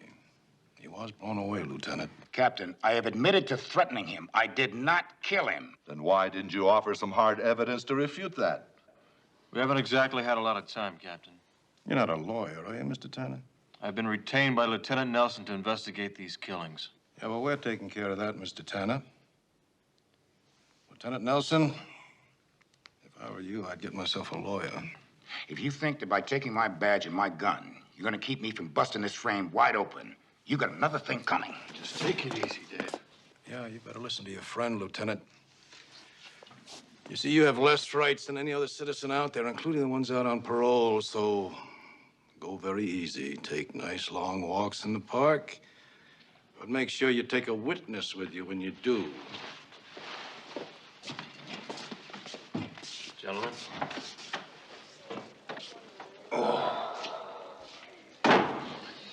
It's been a rough 3 days. I could use a drink. It's a little early, but I'm buying. Give me a minute to stop by my locker and change.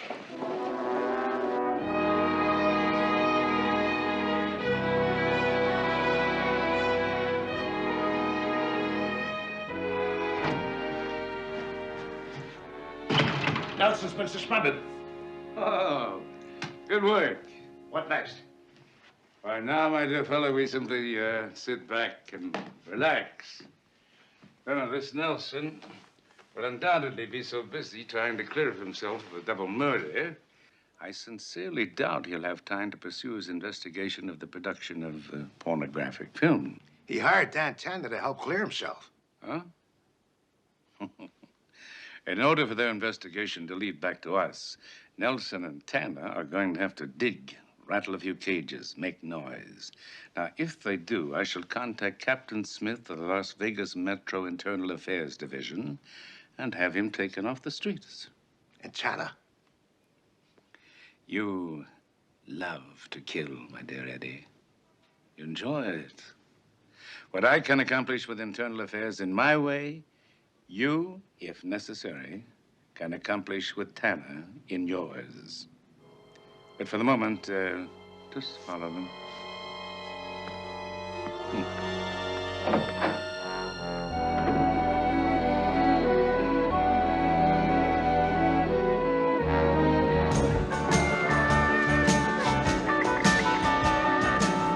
Nice spot you picked here. Closest watering hole to Metro.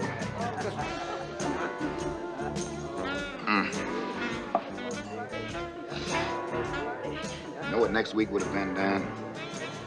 My anniversary. 20 years on the force. The guys were gonna throw a party for me. 20 years. All the way from beat cop to homicide lieutenant. I'm proud of that. I loved every minute of it. And now this. It's not over yet. Isn't it? I know every man in that department. I've worked with them. Gone to their birthdays, their anniversaries, their weddings. I've even gone to some of their funerals. Now they can't even look at me. Tell me, what kind of person would beat a woman to death, kill a man just to set me up? I don't know, Dave. But it doesn't take an Einstein to figure out that somebody wants you off the street. If they wanted you dead, they would have killed you when you walked out of your house in the morning. Right now, I wish they had. Like, were you working on anything special? No, usual stuff. A couple of armed robberies, Heavy breather on a star's telephone, car thefts, those, you know. Anything else? Wait a minute. I did have a line on a pornographic film operation. They were supposed to be using a beat-up old warehouse as a soundstage. Nothing? Mm-mm. I got there, it was deserted. I tracked it down for a week, and I ran into 6 dummy companies owned by people from out of state that don't exist.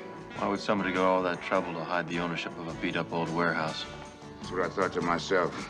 That's why I was still working on it. Last night, just before I met you, I did get the tip on the name of the costume designer at the truck, who's supposed to be recruiting those girls for pornographic films.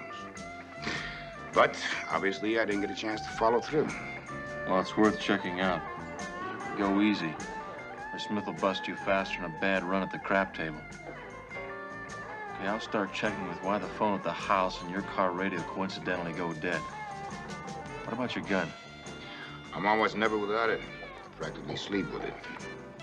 How in the hell I could have it in my hand when I went in there and it ended up being the murder weapon, I don't know. Okay, let's go on over to Manny's. He'll give you a loaner to check out your lead at the DI. We'll try to find out why a radio goes dead for half an hour, then starts working again. Got it.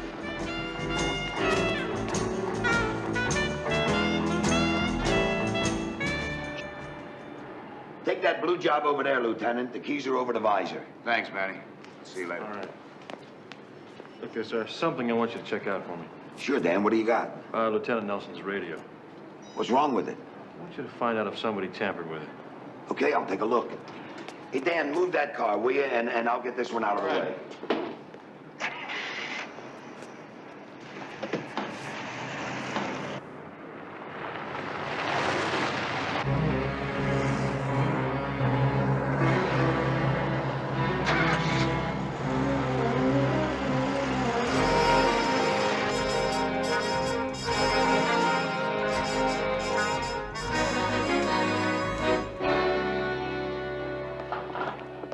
Pardon me. I'm looking for Miss Eva Swenson. You brought the ostrich feathers. No, I just came to talk to Miss Swenson. Well, we've got a full dress rehearsal going on around here. I'll try to bear that in mind. Okay, well, she's over there. Thank you. Okay. You didn't happen to see the guy with the ostrich feathers, did you? No, I didn't happen to see the guy with the ostrich feathers. But I'll tell you a secret. Right now, I'd rather be the guy with the ostrich feathers. 1, 2, 1, 2, 3, 2, 2, 2, 2, 3, 1. Pardon me, Miss Eva Swenson? Not now. I have a disaster just waiting for a place to happen here. I'm Lieutenant Nelson, Las Vegas Metro. Ex-Lieutenant Nelson, isn't it? I read the newspapers. Please, I just want to talk to you. Forget it. My source tells me that you're a recruiter of young women for pornographic films. 7, 8, 1, 2, 1, 2. All right, then. If they fall off, they fall off.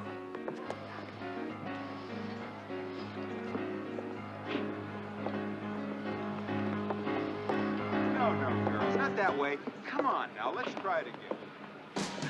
I have a reputation here, Mr. Nelson. A good one. I could have you arrested for harassment. I know that. You're either very stupid or very crazy. What do you want? Everything you know about a pornographic filmmaker who operates out of a beat-up old warehouse. Easy. Nothing.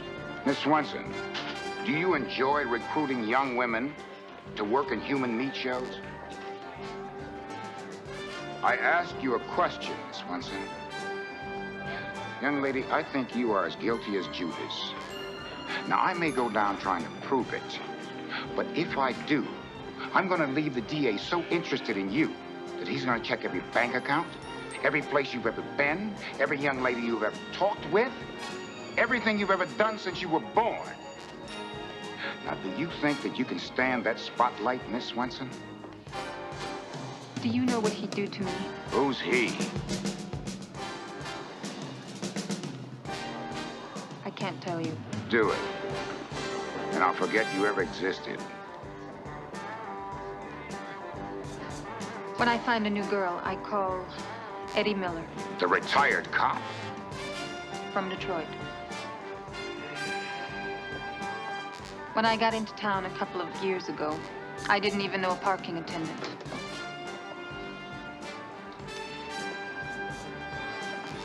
One night I got lonely. I went to a bar. Eddie bought me a drink. He offered to help me. He got me my first job. Designing costumes for a burlesque show. I'm good, Lieutenant. I didn't stay there long. When I got my first big break on the strip, Eddie hit me with recruiting girls for him.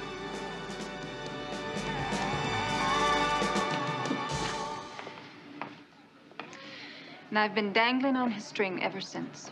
Thank you, Miss Swanson. Incidentally, I have forgotten that you exist.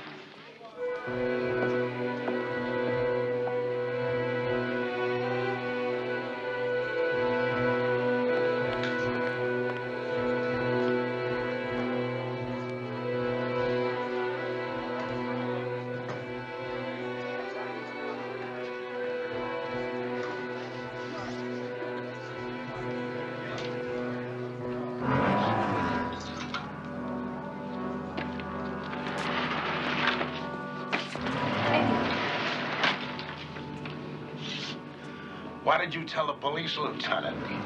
Oh, nothing. I swear, Eddie, please. Oh, I believe you, Eva.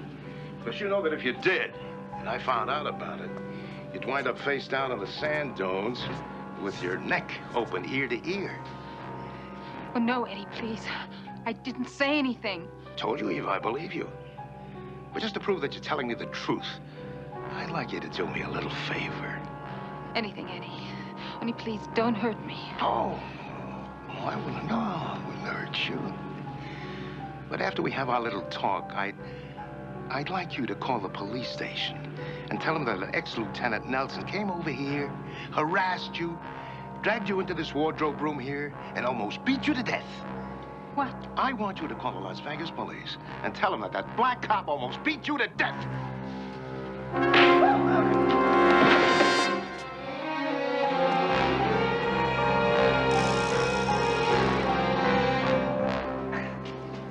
Hey, Dan, I think I got something. What? I had to go under the hood to trace the electrical system from the battery clear back to the trunk. The details. What do you have here? Well, it was done with a very light wax. Cute. Wax? Yeah, see, they put it between the fuse and the fuse holder here. Now, that broke the circuit. No radio. But then, after the radio's been on for a while, that small amount of current melted the wax. And bingo, the radio works again. Neat trick. Neat trick. Did you get the phone fixed yet? Yeah, it should be working. You have a dime?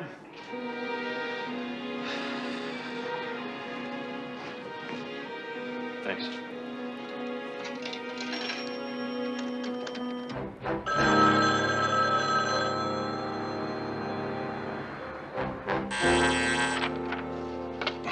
Smith here. Captain Smith, this is Dan Tanna. I have proof that somebody tampered with Lieutenant Nelson's radio. I'm not interested in Lieutenant Nelson's radio. And we heard from an Eva Swenson from the Tropicana. And she said that Nelson damn near beat her half to death trying to get some information on some cockamamie case that he's working on. Now, do you know where he is? No. You hold back on me, Tanna, and I'll pull your license. I don't know where he is. Fine. Fine, but for your information, we've got an APB out on your client. And this time, when I nail him, he stays nailed.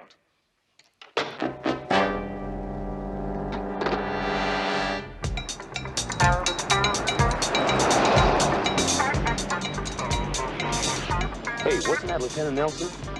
Lay off the lights and sirens. This is Unit 1, Baker 10. Have Lieutenant Nelson on Culture heading west. Requesting backup.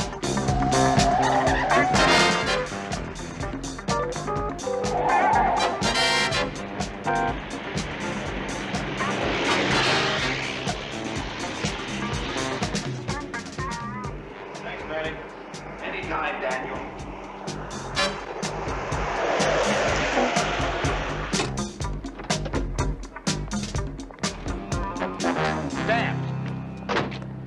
Told me you'd still be here. Look, I got a lead. I just came back from the Tropicana. I talked to a woman named Eva Swenson. You talked to her?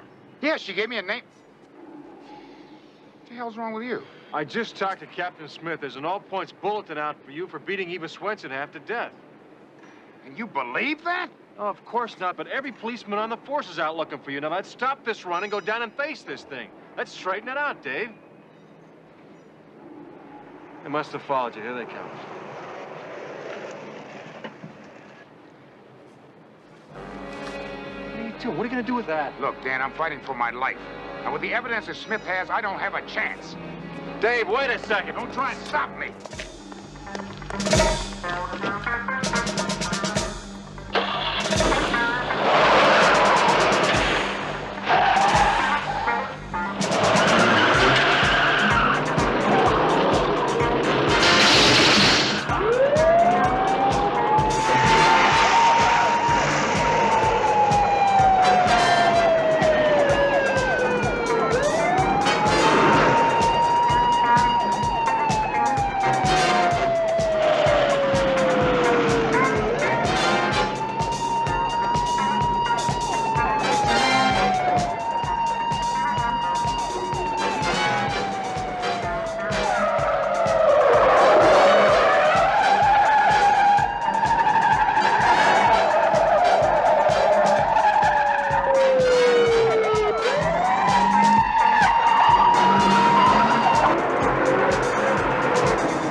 Boys all right?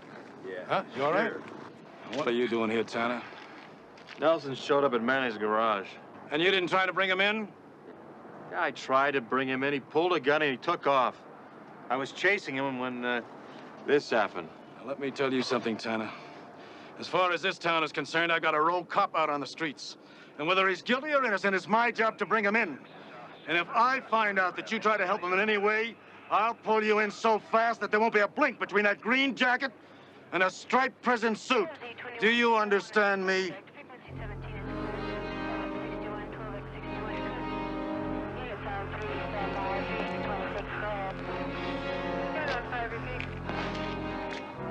You're double parked.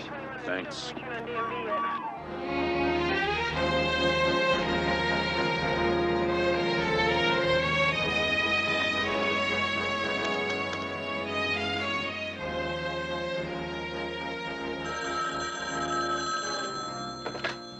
Tanna Investigations.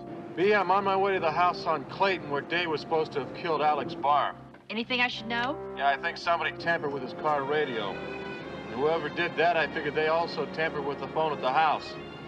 Meanwhile, Dave is loose and running, so if he calls, get in touch with me right away. Talk to you later. Hey, wait a second. Don't you have something for me? Not right now, Benz. Just hang in there. Oh. We'll hold him 1 minute and send him in. Well, my dear Eddie, it seems that your little interlude with Eva Swenson has started quite a flap. The entire Las Vegas police force is looking for our Lieutenant Nelson, and he's waiting in my outer office. What the hell is he doing here? Eva couldn't possibly have known about you. Of course not, my dear fellow. But since he is here, I suggest you evaporate while I delve into our unfortunate lieutenant's motivation.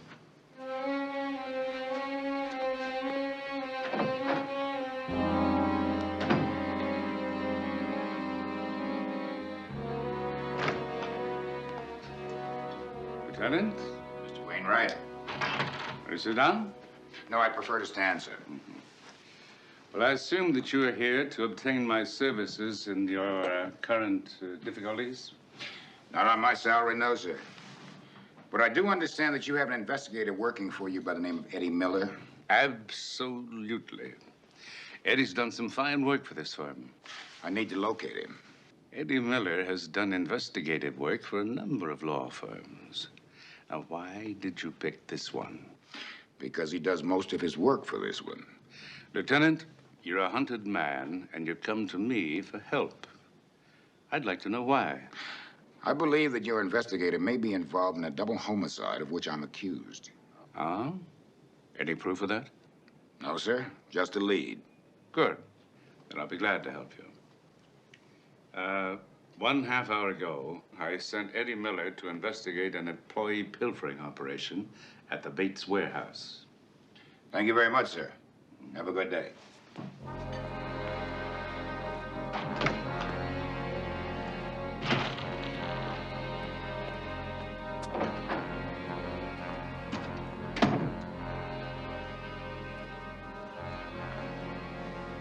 You should have let me kill him in the first place.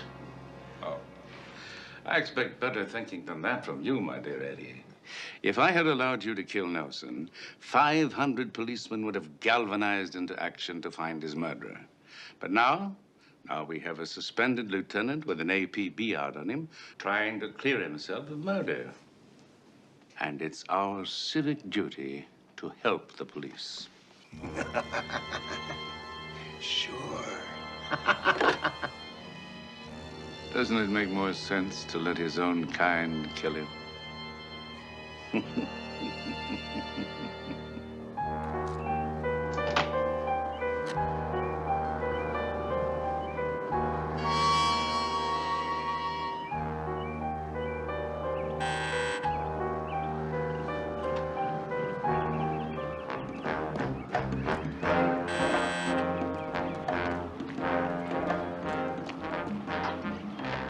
Tanna.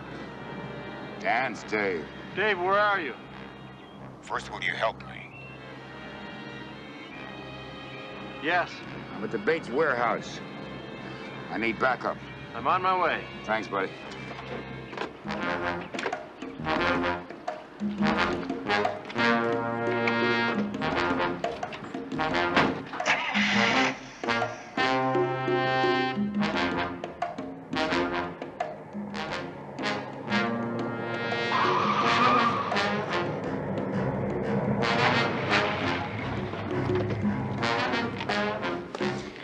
The woman that I'm supposed to have beaten gave me a lead.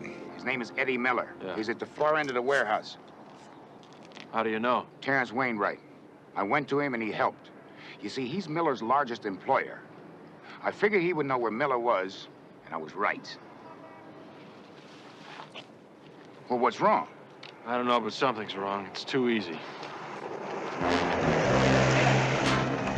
All right, free! Dave, wait, don't run! Don't shoot, hold it! Fire a warning shot. Dave! Shoot low.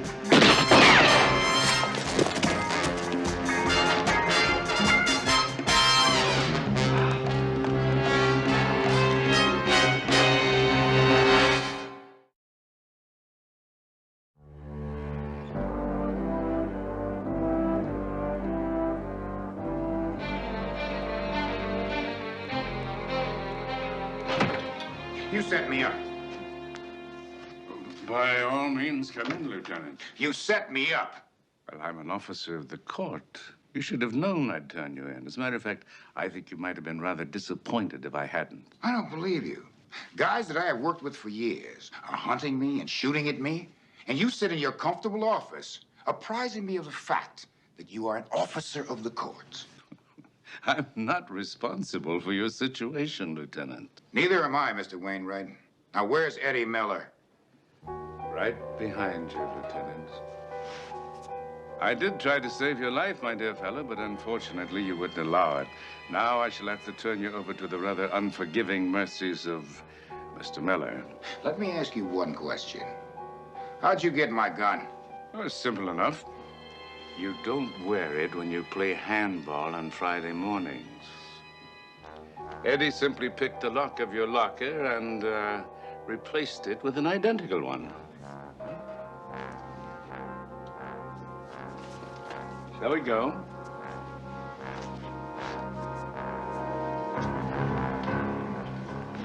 Are you serious, Smith? What is it with you already, huh?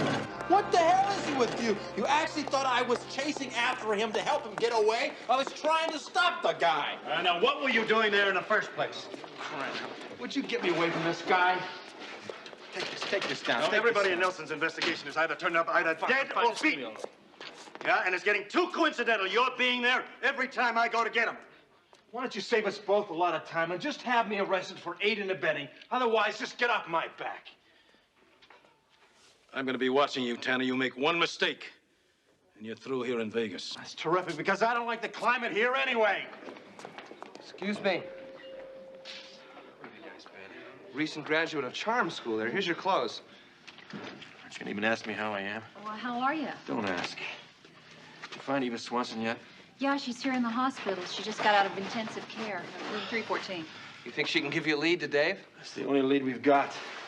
Nelson told me she gave him a name. Eddie Miller. We were trying to bust him at the warehouse when the entire police department showed up. What do you think? You think Dave's gonna go after Miller again? I don't know, Binns, but that's what I'd do. Listen, stick around. I might need a driver. Are you peeking? No.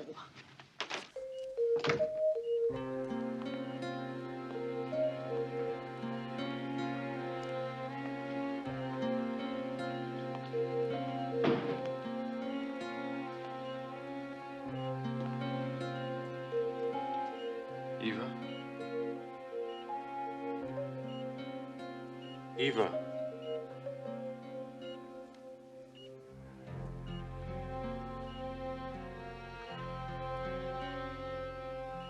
Eva, my name is Dan Tanna. I'm a private investigator. They said I'll have to have plastic surgery on my face. I'm sorry. Eva, I'm working on the case against Lieutenant Nelson. He broke my ribs. Lieutenant Nelson? I begged him. Eva, was it Dave Nelson? He forced me to do everything I did. Who did? Who forced you? Eddie Miller. Why did he have to beat me? Eva, I will make him pay for what he did to you, but I have to find him. Do you know where he is? They closed the old warehouse because Lieutenant Nelson found it. Yes, I know. Where did they move to?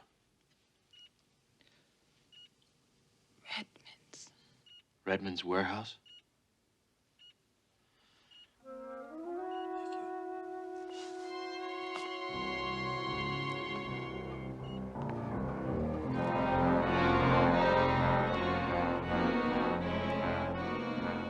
All right, everybody, quiet, please. We're gonna go for a take.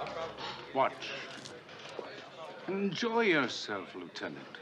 This will undoubtedly be the last pleasant sight you'll ever see. Quiet down, and action.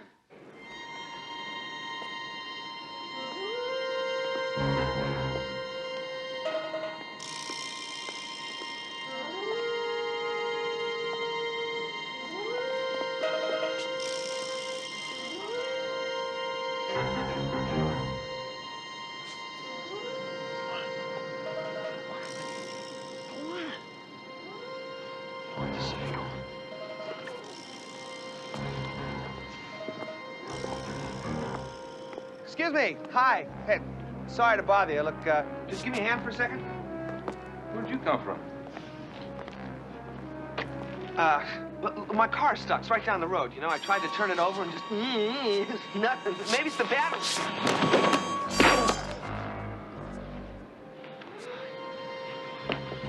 Stay here. What, are you going in alone? Look, if I'm not out in 2 minutes, I want you to call Metro. I need you here. Stay with the T-Bird. I think you're nuts.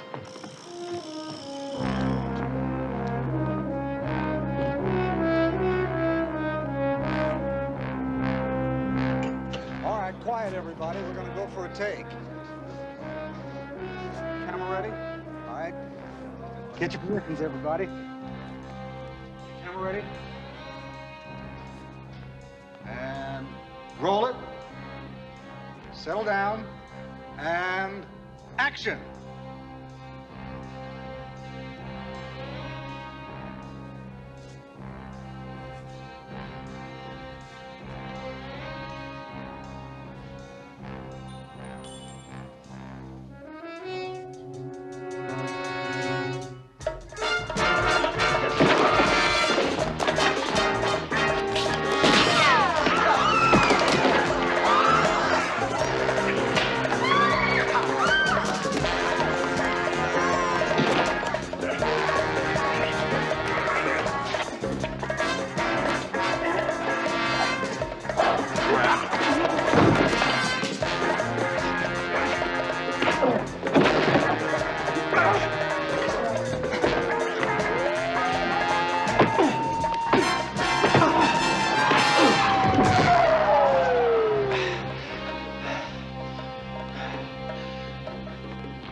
Yeah, good work, Nelson.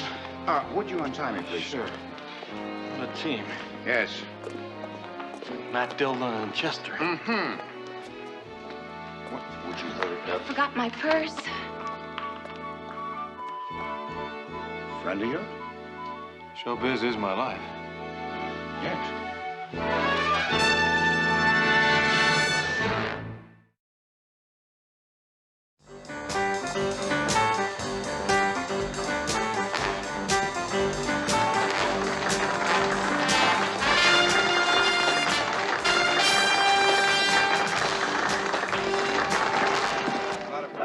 Well, looks like I'm finally going to get that evening out with that gallant Las Vegas Police Lieutenant Dave Nelson. Oh, yes. Is that what she called you? Well, of course.